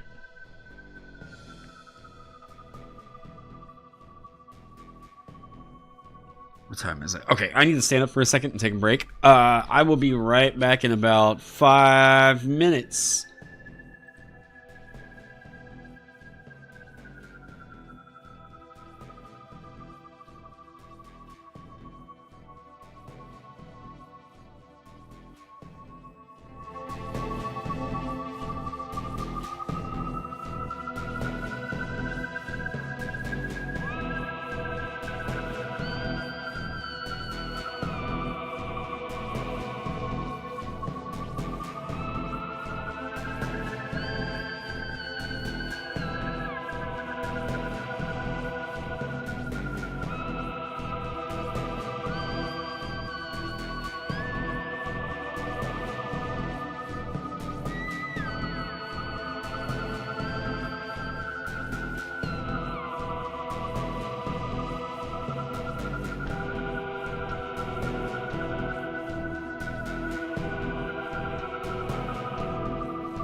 Using fortune cookies. Wait, what?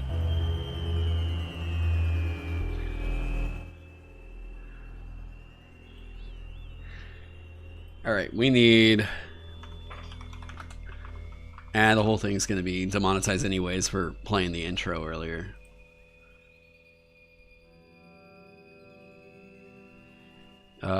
Yes. Let's just do...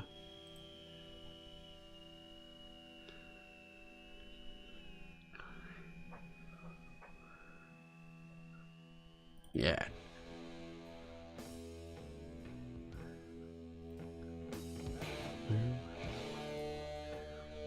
Yeah. All right.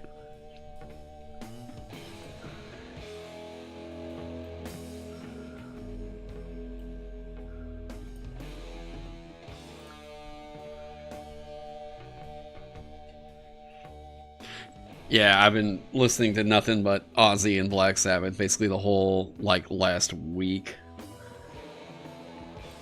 And I've been catching up. I hadn't really seen the Osbournes in, like, over a decade. So I've just been watching that and, like, oh, man. That show still holds up. It is still so fucking funny.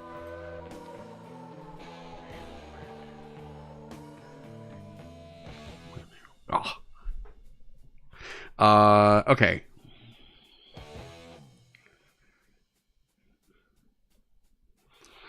Intelligence modifier for the DC instead of using dexterity. Alright. So we take utilize out of the equation there.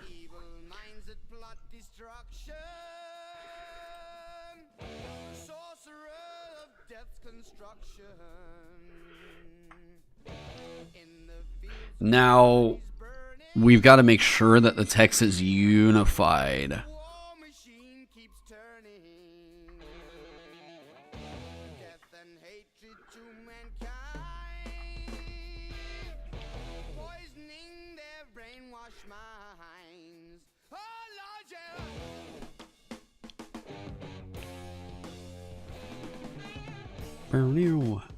Okay.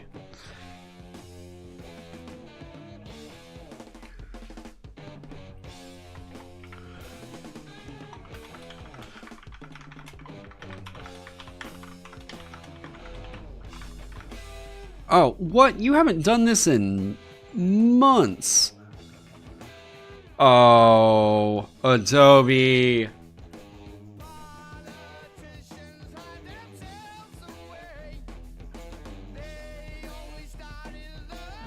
Yes.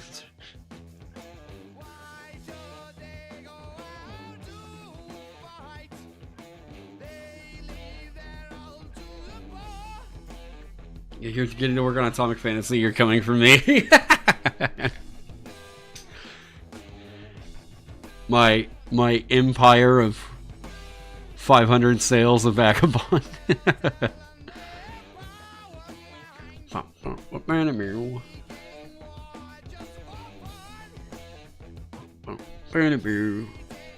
Alright, we're getting that going again.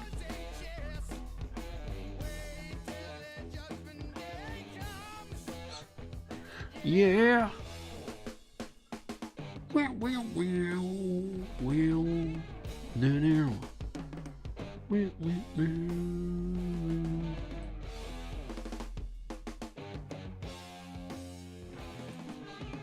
Purdue.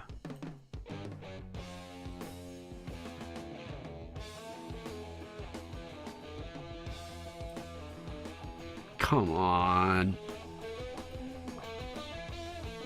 Your Kickstarter target is 4,000 copies. I mean, with your channel size, you should be able to manage that. Here we go. Yeah, I saw, like, Ben Milton did a run of 10,000 for Knave. What was the reason for decoupling the using potions with the utilize action? Because there's really no reason to keep it there. Because they are no longer using the use an object action for how you attack with these items in 2024. So, because you're replacing one of your attacks We need to keep it unified and just probably give the Alchemist extra attack.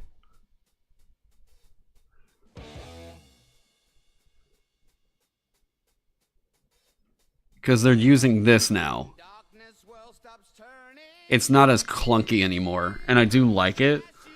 And nothing is requiring an attack roll.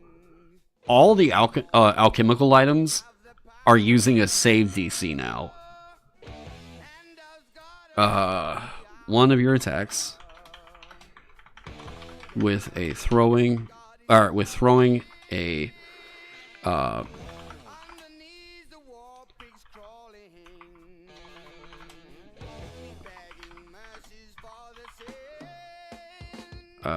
there we go. Target.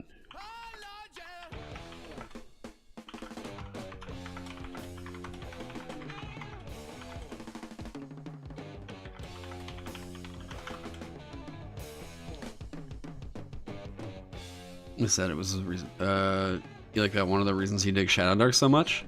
What's that? Yeah, suddenly they add a new alchemical item that uses an attack roll and you need to errata the entire alchemist update. Yeah, but like, I'm just going to go off of what they seem to be doing for the system right now. And I'm already going to have to change all of these. The target must succeed. Now you can target objects and they just fail the check, which is cool. You don't have to like roll to try and hit it.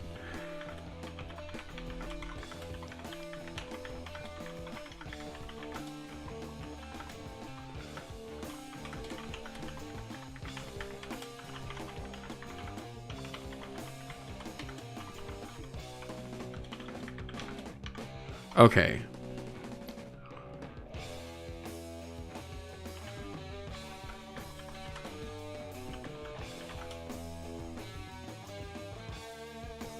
If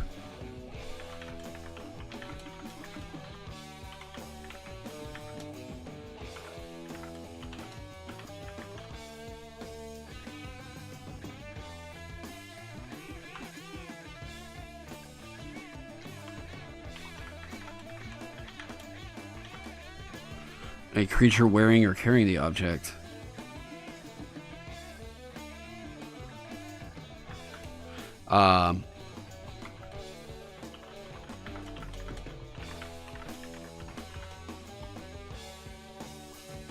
Yeah.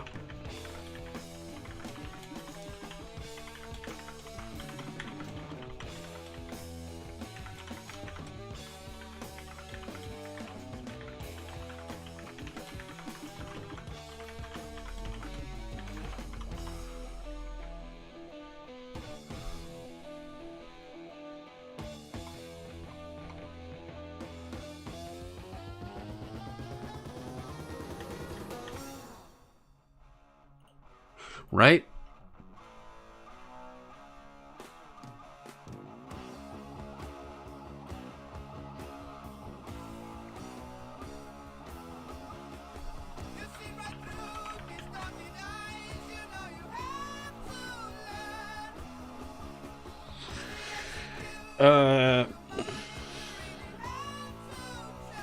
Wait.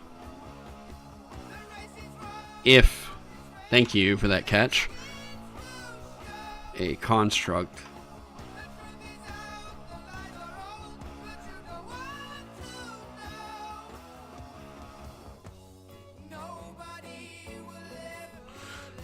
And a really easy way we can improve this. Level, what is it, level 9? Level 8 maybe?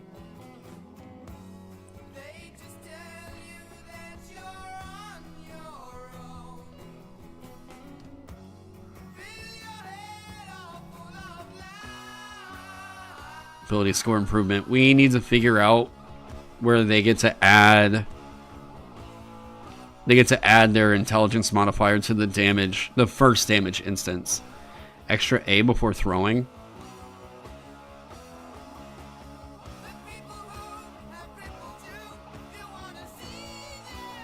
Wait.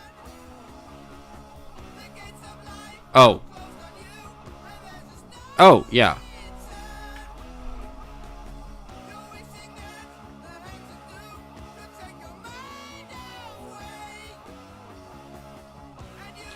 When you take the attack action, you can replace one of your attacks with throwing a vial of oxidizing agent acid.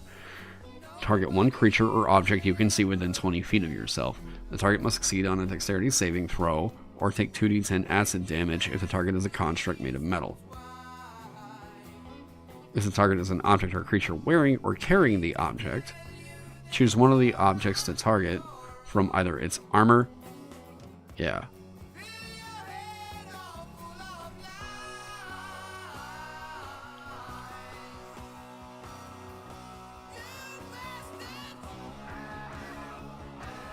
I think that's right. Roll T percentile as there's a 2% chance of being swarmed by horny rust monsters. Yeah, this is just like rust monster pheromone. Okay. Took a second to register. Hey, I got it though. Alright, what's basic acid now in the SRD? Here? 94? Right? Was that the equipment? There we go. When you take the attack action, you can replace. Okay.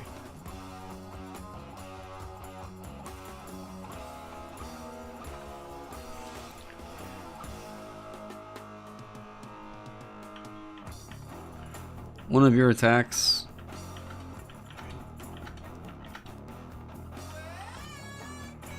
Right.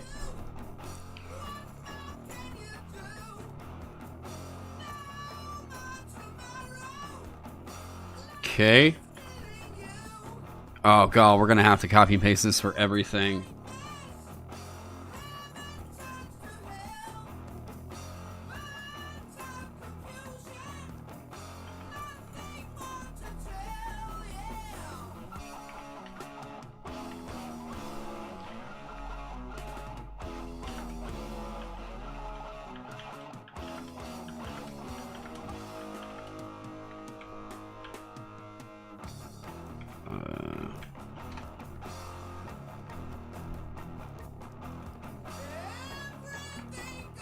There we go.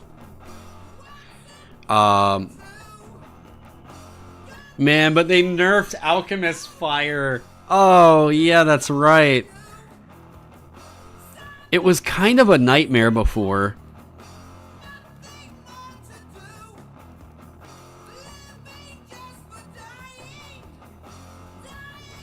Yeah, sad days. Yeah. No more infinitely burning Alchemist Fire if they don't put it out.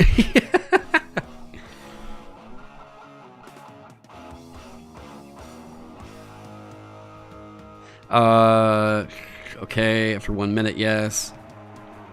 It's bright light, yes. I think...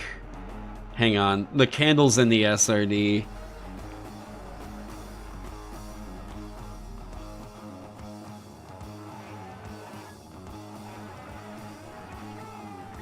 Yeah, I tried to do a conversion. That was just what I thought was how they were going to do it.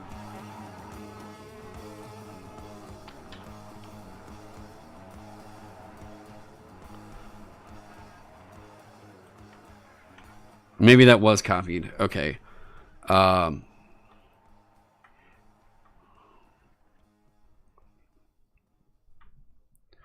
What if it's... Oh, shit. Thanks, AJ, for the 25 bucks for the gods of metal. Thanks so much, man. I appreciate you. Helping out with them Gen Con funds. Wait, is this... This is Hellraiser, right? Yes! Dude. Such an underrated track. Oh. God damn, this track is sick.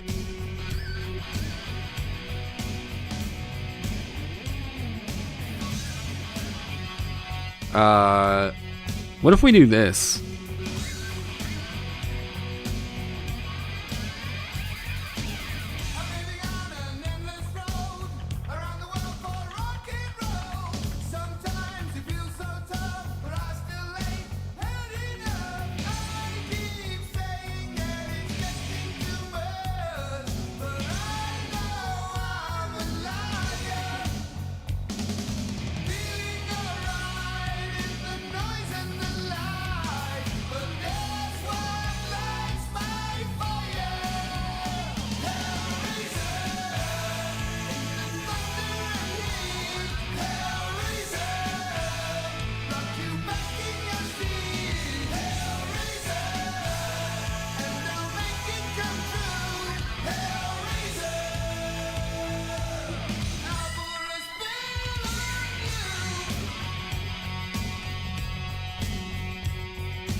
Can we just do this?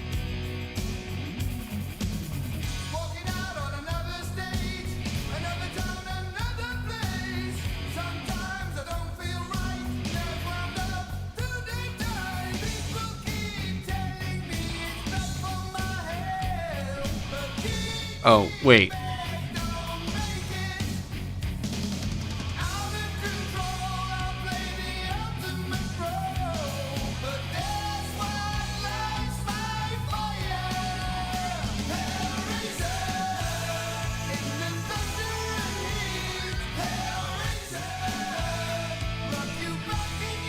Right.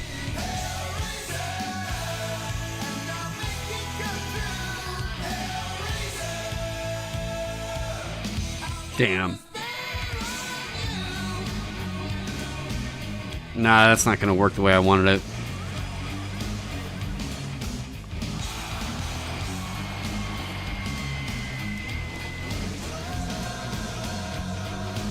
You'll need to, or you'll get to Gen Con one day. It'll be worth a 20-hour flight just to meet you fun folks at last. Try to go to Gary Con instead. I think this is going to be a lot of people's last Gen Con. I just have a suspicion.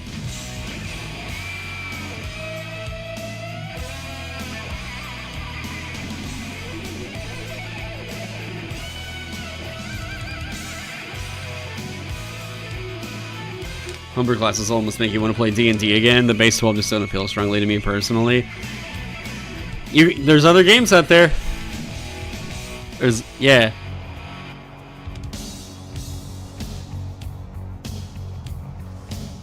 Can we do this?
We can do this, right? As a New Zealander, being surrounded by 70,000 other geeks is totally surreal. Well, like, to me, the fun thing about Gen Con is the people, like, going to go hang out and everything. Which, to be honest, we could do at any con. We just, yeah. I'm gonna be real. Indianapolis as a city fucking sucks. The city is terrible. It smells so fucking bad. Anybody who's been to Gen Con, look, if you were there in 2023, there's got to be someone in chat who might have been there. I remember Josiah remembers this because we fucking commented on it, and he's the guy who pointed it out. The city smells like farts. And that's not like literally it smells like farts because there is a magnet factory or some shit that for whatever reason literally smells like human waste, and it wafts throughout the whole city. And we were there. I remember the night that we arrived, me walking downtown, we were meeting up with Ted from Nerd Immersion. It was me, Sarah, and Josiah. And the fucking smell, oh my god, that was horrible. And like, they have a severe lack of hotels, which they have basically zero incentive to even fix. Like, woof. Okay, that's a massive turn off. I mean, I come from Middle Earth, man. That would murder me. Yeah, it was horrendous. Like, I can't. And the thing is, whenever you're there at the con, it didn't seem that bad. It didn't seem that bad. But at night, while we were walking around to the different parties and everything like that, dude, it fucking stunk. On top of that, Indiana has some of the most regressive conservative policies. And like, hey, if I wanted to go and like I don't get some fucking whatever at a dispensary, well, you're gonna get your shit in trouble. Like, they don't have dispensaries out there. Oh, hey, it's hey, Cash. Yeah, like, they don't have dispensaries there, and if you get caught with anything out there, your ass is going to jail. Like, it's rough. That's why I was like, dude, they should do it in Denver. Like, Gen Con is big enough to where they can absolutely occupy a convention center in Denver.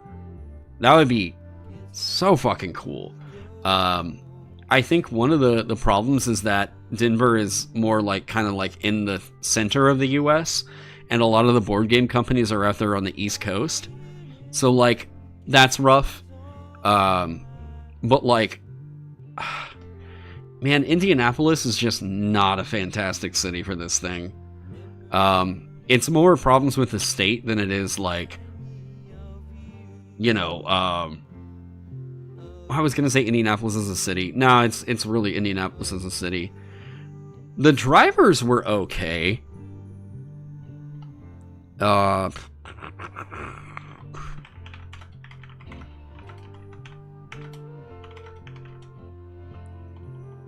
A burning.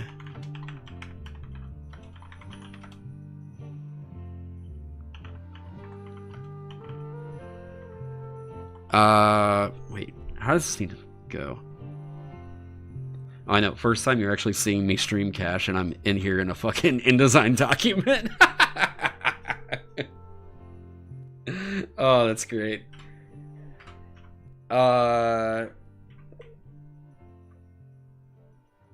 Creatures that... How does this go? More hit dice, or hit points dice.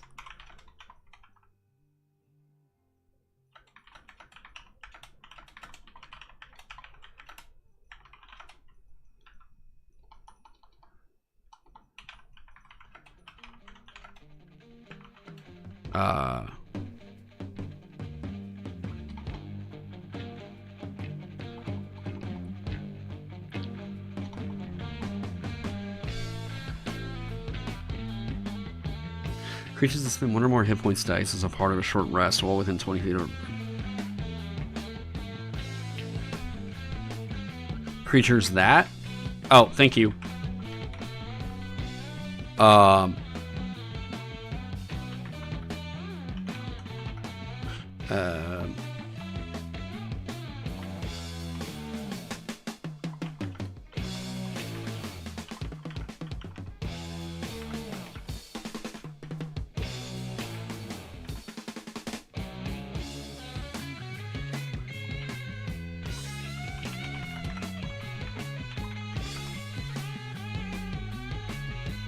Well, the 7.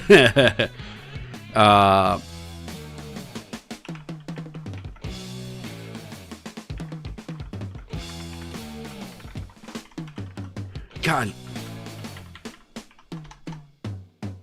Is that right?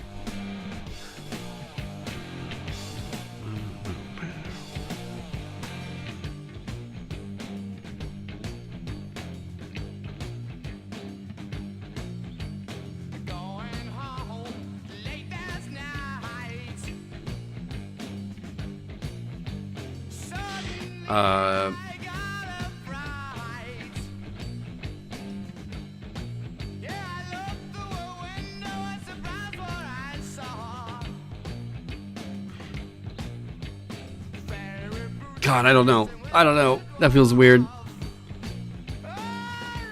All right, chat. What's a better wording for this? That doesn't feel right. Oh.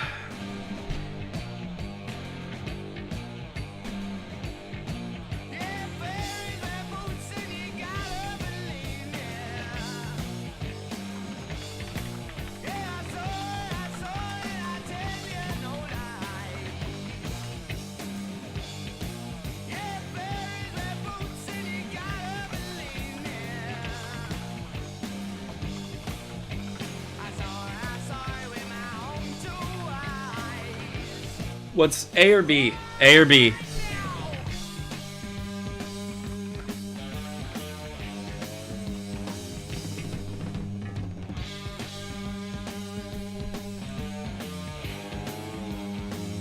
Question, are you planning to update your classes to 2024, or is this a Gen Con only person project?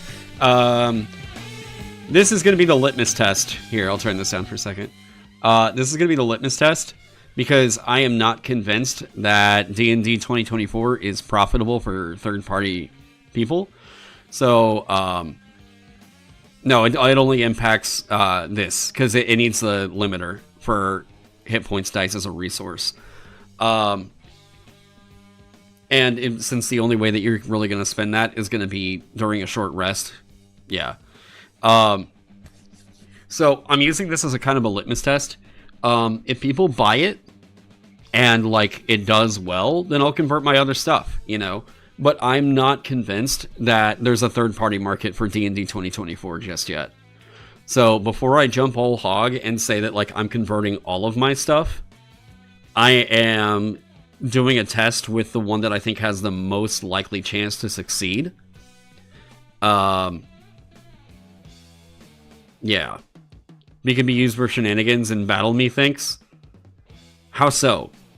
Do you have a specific example?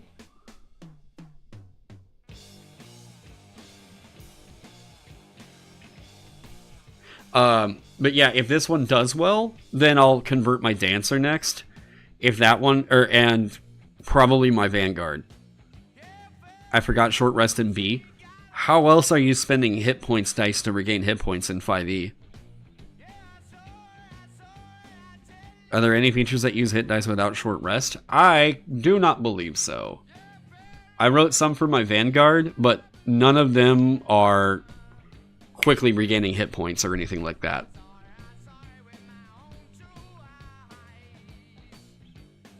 You're not overly familiar with D&D rules? Can you still take Dwarven Fortitude? Is that a... Wait, that was a feat, right?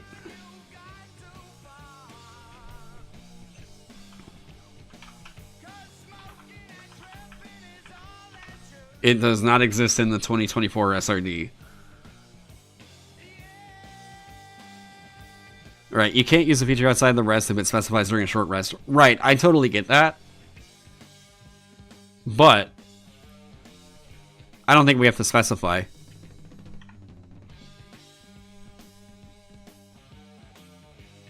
Dwarven Resilience feat in Xanthars. As dodge action, you regain hit points via hit dice usage. So, like, they're regaining double that with a restful candle that they're burning in the middle of combat. I'm kind of fine with that. Heals undead and has hit points spent by the living. I'm not bothered by somebody doing that. If anyone takes out a candle during combat, they should be rewarded. What are you doing? As this dragon is bearing down upon you, what are you doing? I light a candle!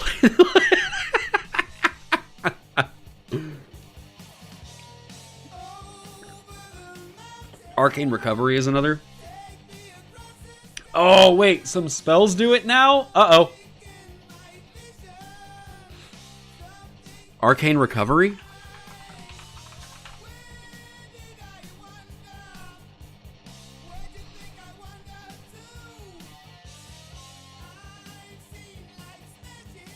This is specific to short rest, but it's not hit points and it's not off a hit dice.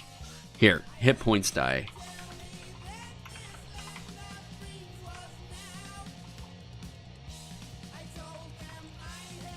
What? Oh, because they don't include the tables anymore. Wait, what? Does this say hit dice? Wait. Okay, so it's not hit points dice whenever it's game text. It's hit dice when it's game text, and hit points dice in the fucking dumb... What? What? Why? Eldritch Recovery?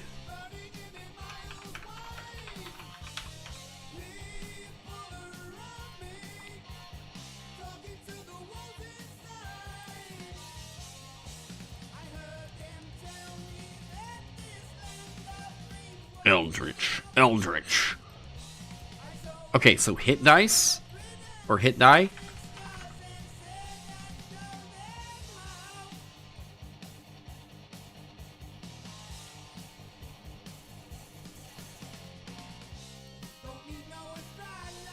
Alright, let's see.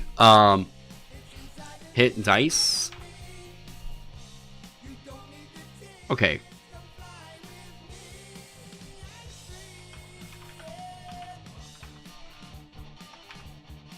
Nothing in the Warlock. We were... what was it? Oh, you said Wither and Bloom?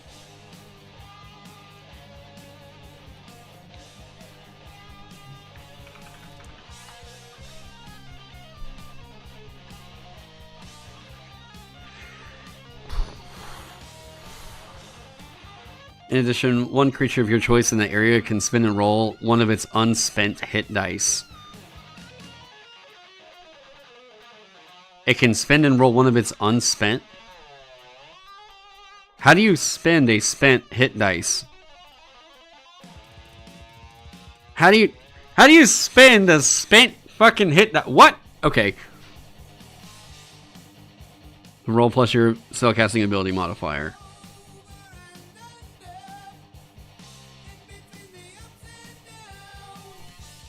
So that would double the healing of that. But...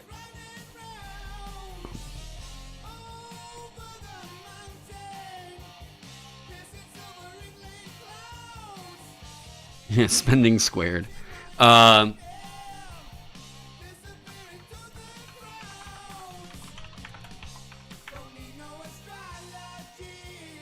Sure. Straight up did not know these candles existed. They were a... I want to say it was a second edition thing? I don't know.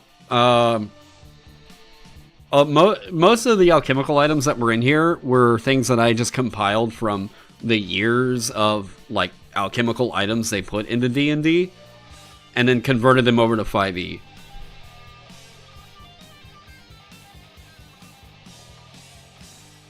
We can just keep doing that, right? Functions as a basic candle.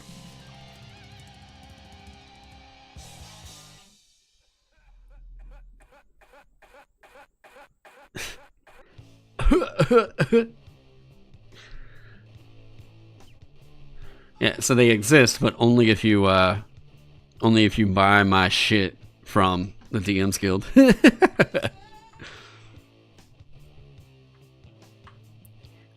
When you take the attack action, you can replace one of your attacks. Okay, so functions as...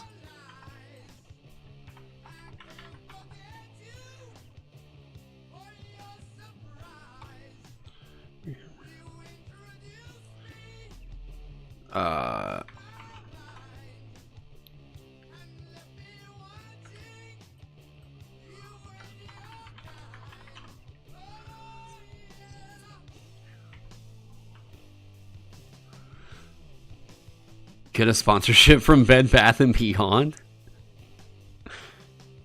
What? Okay.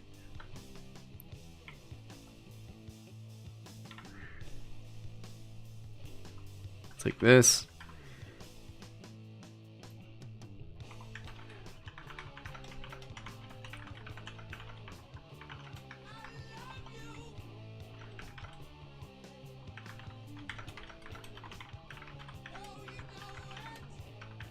Right. How does the rust monster work now? Fuck. This could be a headache. When you expend hit dice to recover hit points during a short rest, within the light of this candle, you can roll each hit die twice, restoring equal to the total rolled. Wait, really? Icky. Ew. I don't know. I'm not a big fan of the way that that's being described. There we go. Yes, thank you.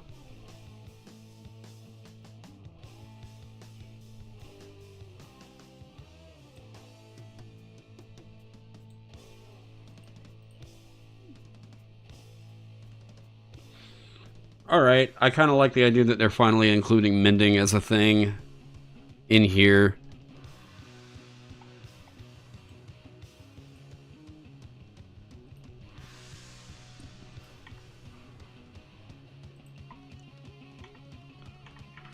If the target...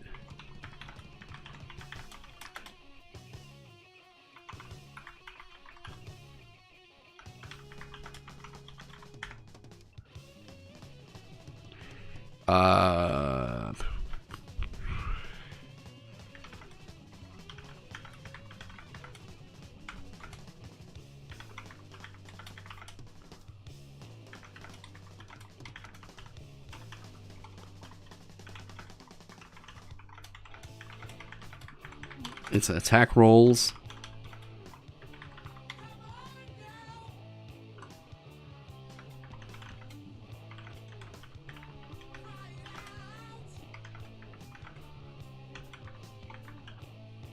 Penalty? Yeah. Wait.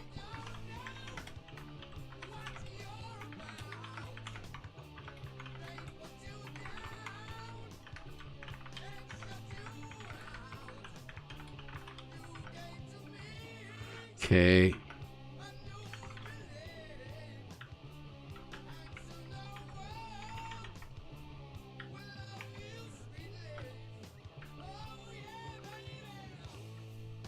On the item. Boom. There we go. You're just throwing rust monster gunk at him. Magical object, okay.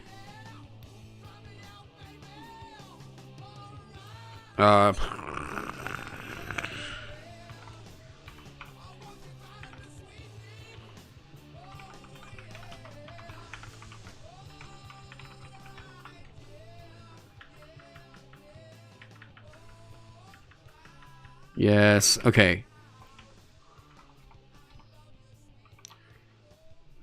If the target is an object,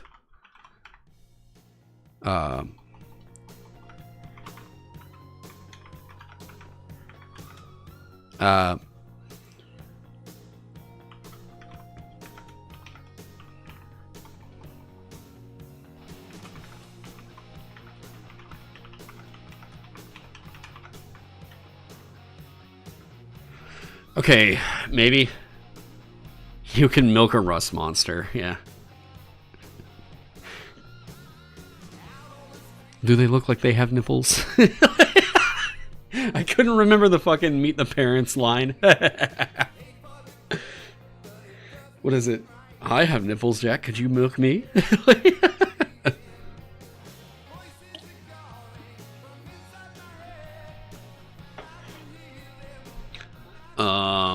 Let me see here.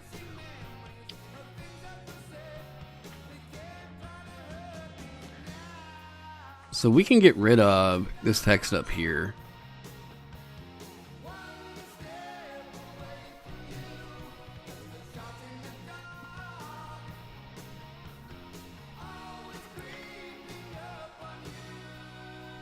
We can get rid of this too.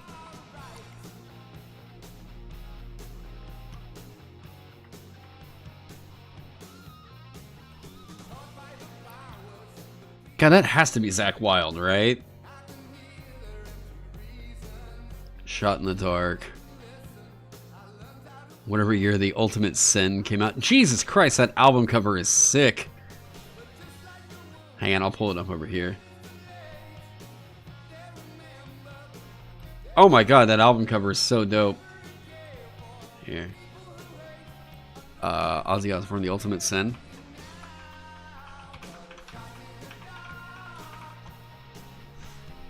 $1986? I don't think Zakk Wylde was on that record.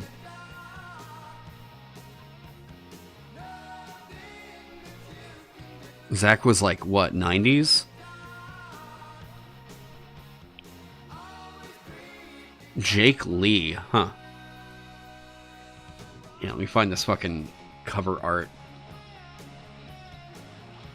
Indestructoboy candles that smell like your vagina. Yeah, or I thought it was the butthole candles we really wanted. Yeah, check out this fucking album cover. Oh my god. Dude, that's sick as shit. Like, Ozzy Osbourne is whatever the hell this magma monster is.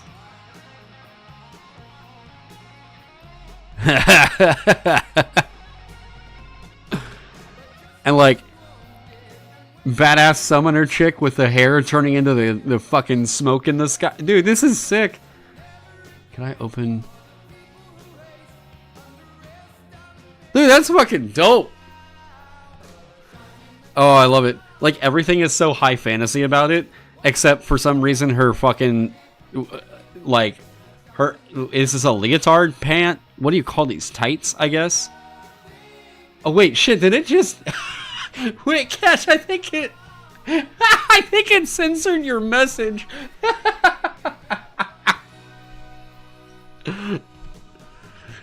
Oh, that's so funny.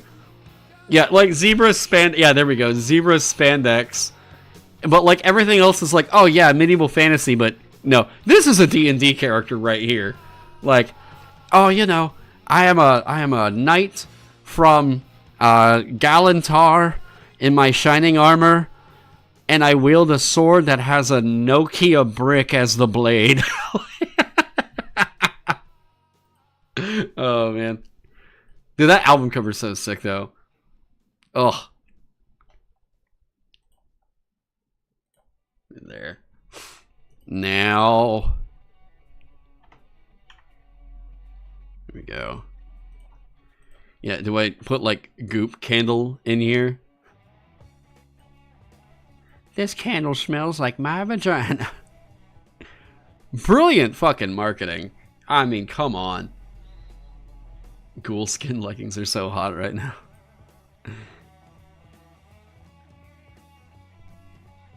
Alright. What is the metal album art is so good? Oh, fuck yeah. Yeah, especially that, like, Frank Frazetta style, just pulpy, goddamn metal album artwork. Oh, yeah, dude, it's incredible. Wait, let me see here. We'll do a little distraction from this. What's best metal album cover art of all time? 1984 is really damn good. I really love 1984's album cover. Adam Hart Mother from Pink Floyd, the fucking cow?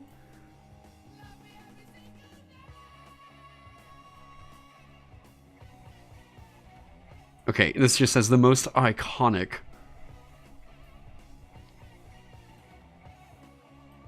Okay, let's see here. What's this one? Loudwire? Here, we're doing this detour real quick. Yeah, 1984's out. Yeah, the little smoking baby angel. It's so good. Bad Brains? I'm not familiar with this group. I mean, it's not bad. Bolt of Lightning? Yeah. Dude, there is something so strange about this album cover. Like Black Sabbath's just self-titled thing. There's something so ominous about it, and yeah, it just doesn't really feel like an album cover of the 70s for some reason. It feels like way older, and I don't know. Candlemat. This is iconic? Yeah, Blair Witch vibes, yeah. Oh, Christ! Well, I guess we'll see if that got it fucking demonetized. Okay, the London Calling album is... yeah, this is a 10 out of 10 album cover. Like, holy shit. Everything about this composition is just so sick. Like, people get this on shirts, and it, like, looks fucking great on shirts. Not every album cover looks incredible on a shirt. Under a Funeral Moon? It's creepy. I don't know that I would say that it's, like, iconic. Dude, Dio's Holy Diver cover. You've been down too long in the midnight sea. I love that. The guy's got glasses on. Yeah, that is fucking sick. I just saw the devil horns too. Yeah, I don't know why, but yeah, this album cover is like... I mean, I don't listen to The Descendants, and I know this cover. That's fine. I think Dookie was a better album cover for Green Day. Yeah, I guess that one's iconic. Appetite for Destruction. Yes, Iron Maiden's Killers cover is fucking dope. I love this cover so much. Like, everything they did with ENnie on all their covers looks so good. Alright. Yeah. I can get behind it, but it's not... I don't even think this is in my, like, top 50 album covers. Kiss Destroyer? It doesn't get more definitive than with an entire city in ruins. Oh, behind them? Oh, wow. I didn't even notice that there was a city in this album cover. Yes, thank you, Phil. Brain Salad Surgery. Yeah, fucking ELP got an so they got an album done by H.R. Geiger. The guy who did all the concept art for Alien. Oh my god, dude, this on vinyl. This album artwork is so sick. Here, let me pull this up. Can I get like a high def version?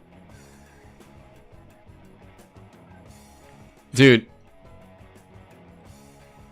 Yeah, Brain Salad Surgery. I fucking love this record. So goddamn good. This isn't the one with Tarkus. It's, what is it, like Stone of...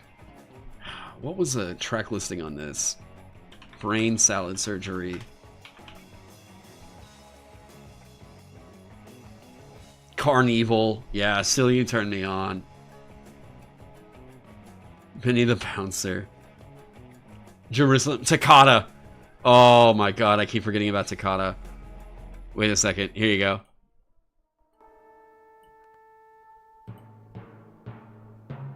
Ooh.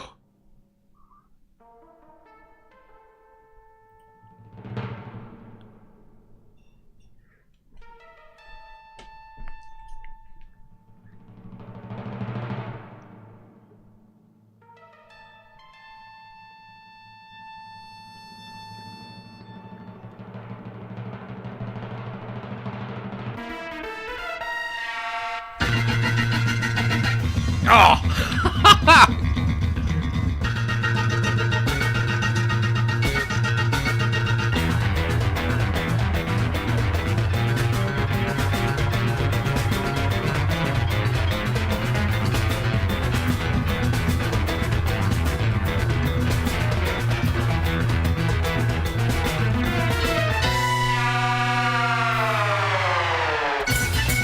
Oh! Dude, oh, yeah, that whole album is so sick. Peak D&D music right there, yeah. Oh, yeah, ELP is fucking sick. Let's get back over here. Now, alright, let me see. Back to this fucking list. Oh god, what the fuck?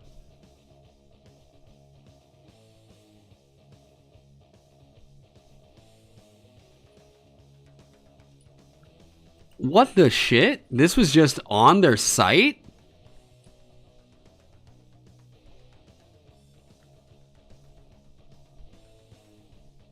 Holy fuck. Well, I'm sorry to anybody that saw that. Jesus. I was gonna say Rust in Peace. This is the one with Hanger 18 on it. This is I've always been a bigger Megadeth fan than I have been of Metallica. And like, dude, Hanger 18 is Hanger 18 should have been one of the biggest metal tracks of all time. I think that so many people just like felt that Megadeth had to live in Metallica's shadow for some reason. And like, I don't know, man. I put so much respect on Dave Mustaine. Like, this whole fucking album is sick. Merciful Fate, Don't Break the Oath. I'm not familiar with it. Master of Puppets is a 10 out of 10 album cover. Yeah, he ditched Metallica for Megadeth. Yeah, and I've always felt like he was better off for it. I've always loved Megadeth's sound a lot more than I love Metallica's. Master of Puppets is absolutely a 10 out of 10 album cover, though. This is, yes. Minor Threats complete discography. I'm just going to assume this actually shows, like, the baby dick on the Nevermind album. So, like, yes, I agree. Nevermind is a 10 out of 10 album cover. We're just going to whoop. And, okay, Pantera, Vulgar Display of Power. Les Claypool. I should replace Cliff, so yeah, that's a great album cover from Quiet Riot. I'd agree with that one. Yes! Rage Against the Machine's self-titled album, The Monk Burning Himself. Oh, that's so fucking cool. Oh, it's so sick. And, I mean, it's Rage Against the Machine, and it's just totally fitting. Everybody remembers this album cover. Rainbow Rising? I'm not familiar, but, like, the fucking album cover is cool as shit. Yes, Blood, Sugar, Sex, Magic. Slayer's Rain in Blood. Yeah, I don't know why Bad Motorfinger, this album cover in particular, but like, yeah, I'm all here for this, whatever they got going on with this thing. It's simple, but like, it's always going to stand out. I'm always going to remember the Soundgarden album. Back in Black? No, Smell the Glove? Oh yeah, None More Black. System of a Down's Toxicity is, yeah. I don't remember this album cover so much. Yeah, here we go. 1984. This is such a great album cover. Like, it's so right on with, like, the attitude of everything Van Halen here. Oh. Chris, thank you so much for picking up the Basic Heroes Handbook. 50 awful metal album covers? Yeah, nails the flavor, yeah. I do think that this is... I don't know that it's, like, the best album cover ever. But it's up in the top 10. Easy. Best... Here, let me just take a look. Best album covers of all time. Oh, God. It's Rolling Stones, so this is going to be contentious. Okay. No Zeppelin? Yeah, if Zeppelin had, like, an album that was going to be in the top 10 for best album covers of all time, it's going to be Physical Graffiti. It's not Houses of the Holy. A lot of people keep saying that, like, oh, that's, like, the best-looking album artwork ever. No, it's Physical Graffiti. Physical Graffiti is just, like, that is a fucking masterpiece of album art design. Oh, later, Phil. Thanks for hanging out, man. Good seeing you. Let's go. Yeah, okay. We're going to start with that. The Grateful Dead. Let's go. All right. Let's just do top 20 and we'll get back on it. Oh, Beach Boys are that low. Or Pet Shop Boys. God, I was thinking Pet Sounds, Beach Boys. I love the Some Girls cover. This Roots album cover is really, really great too. Not familiar with that one. Not familiar. Yeah, Bruce Springsteen's Born in the USA. That one's classic. I love the Bitches Brew album artwork. This one goes all the way around in the vinyl. This is just such a sick piece. And it really does communicate a lot of what you're in for with this album. Duran, yeah. I mean, that was... Who is that? Fucking, the Mona Lisa of the 80s? Yeah, who is that? It's... who's the artist that did all that? Marcy Hunt was the model. But that artist was everywhere in the 80s. Led Zeppelin 4 is a great album cover. It needs to be physical graffiti up higher. If it's not, this whole list is just completely invalid. Kiss Alive, sure. Bob Dylan, Free Will, yeah. Public Enemy, Fear of a Black Planet. That's pretty cool. I don't really know what that's supposed to be, though. The Wailers, Catch a Fire. The Talking Heads one is pretty great. 50 million Elvis fans can't be wrong. It's just funny to me. Relayer from Yes. Wow. Okay. Yeah, the Ziggy Stardust album. Never Mind the Bollocks. Sticky Finger. Prince. 31. Yeah. Okay, so we're going to come up on Nevermind here soon. Wow! Really? Rumors is 25th? This is a top 10 contender, man. This cover carries so much fucking history and drama, and it's so perfect for this album. Like, this fucking cover is legendary. Old Dirty Bastard. The White... shut up. Really? The Ramones album, yeah. Bad Bunny, not familiar. Okay. People really, really dig that album cover. I love the Sanctonia cover, yeah. Who's next? Because they're all walking away from this giant, like, monolith that they all just pissed on. That's pretty great. Carole King, Tapestry. Huh. Nas. People really like the Lemonade cover, too. Okay, Sgt. Pepper's, yes. If they had the White Album and they weren't going to have Sgt. Pepper's on here, Abbey Road's probably higher. But, like, yeah, this is probably their best album cover, in my opinion. Whole Live Through This. Yes! TPAB, it absolutely deserves to be this far up here. This is such a great cover. I don't get the hype with this fucking banana, man. There's Nevermind at 10. Cyndi Lauper, okay, London Calling. The Maggot Brain cover. Patti Smith, Horses. Oh, later, AJ. Good talking to you, man. We'll see you later. Stay safe. That's where he's at. Yes, Dark Side of the Moon. Sly and the Family Stone. Abbey Road right there. Joy Division, Unknown Pleasures. No physical graffiti. Hang on. I'll show you the one that I'm... And yeah, Dark Side of the Moon needed to be up that high. Okay. Maybe it's because the album cover itself, you don't get all the magic that you get out of the vinyl with it. Because the album cover is like these two, like, I guess they're apartment buildings stacked up next to each other. And it says physical graffiti in the windows. But whenever you open up the album and slide the disc out, there's a bunch of, like, faces and everything in the windows, and this can change. This is such a cool album. I fucking love this cover. And it's the best Led Zeppelin album of all time. Period. No fucking contest.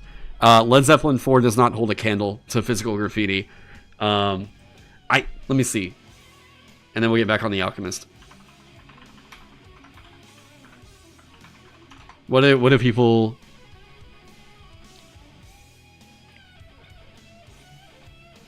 What is this?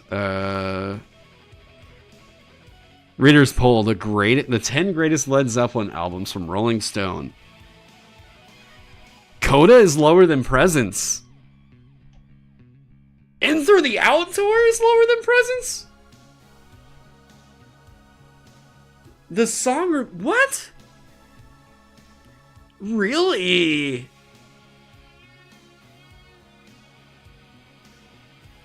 Really?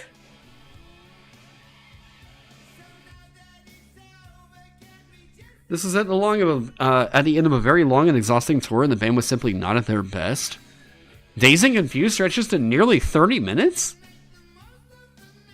Okay, I really wasn't considering live albums. Huh. Okay. I mean, my number one is Physical Graffiti, followed by Houses of the Holy, and then Led Zeppelin 4. Led Zeppelin 3, okay. I personally like it better than 2, but that's fine. Also, it's a great album cover. This one's just wild. The first one, sure. Oh, no! Woof, it's a top 3 for me. Okay, I guess at 4, that's fine. Oh, no, no, no, no, no. Oh, you did this dirty. Yeah, no quarter is on fucking Houses of the Holy. What? Like, okay, and then, let me guess, Physical Graffiti, and then they're gonna say 4. God damn it. This is not a bad album. No, like, I still think that this is, like, in their best albums ever. Easily, I will give Led Zeppelin 4 top 3. But god damn, this album is so good. Like, the thing that carries Led Zeppelin 4 so hard is that Stairway was on it. There's every track on here is great, but I still think that this is the best thing, one of the best hard rock albums of all time. Oh my god. Nah, fine. Well, let me see. Okay. Let's see. Wait, can we do...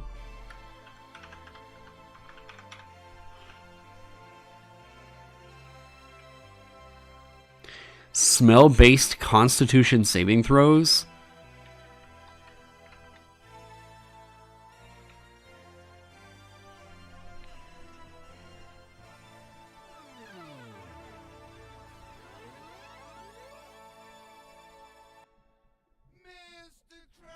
Olfactory Convey saves? Nah, they don't get that scientific with it.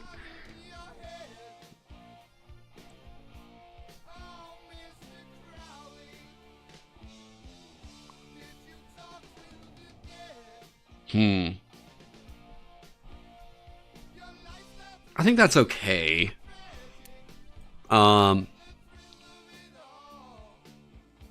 Inhaled con saves?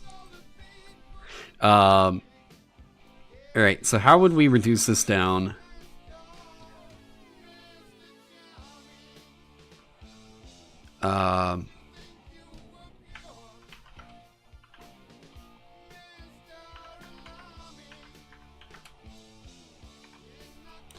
Hang on.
Up to 25 words.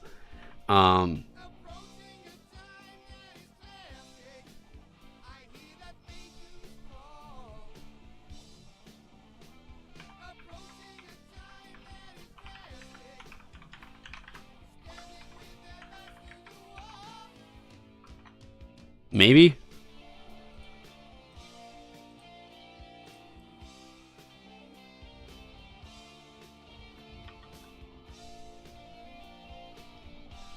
I don't know what that sound was. Alright.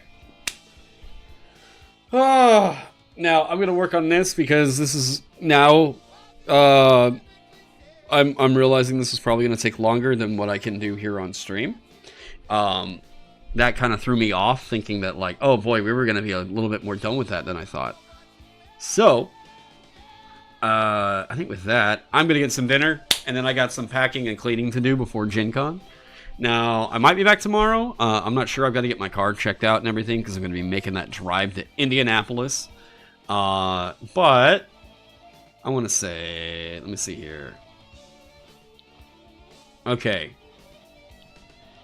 Go check out. I'm going to start trying to leave you guys like on an album to go listen to. Yeah. Just with all the world events and everything, you know, hey, rest in peace to Ozzy Osbourne. Go check out Sabbath, Bloody Sabbath. God. Specifically the track. I mean, Sabbath, Bloody Sabbath is fantastic. Sabracadabra is my personal favorite. Anyways. Go check that one out. Everybody have a great night. And, hey, I'm going to be around at Gen Con, so come up, say hey, all that good shit. Anyways, everybody, have a good night. And, I will see you all here very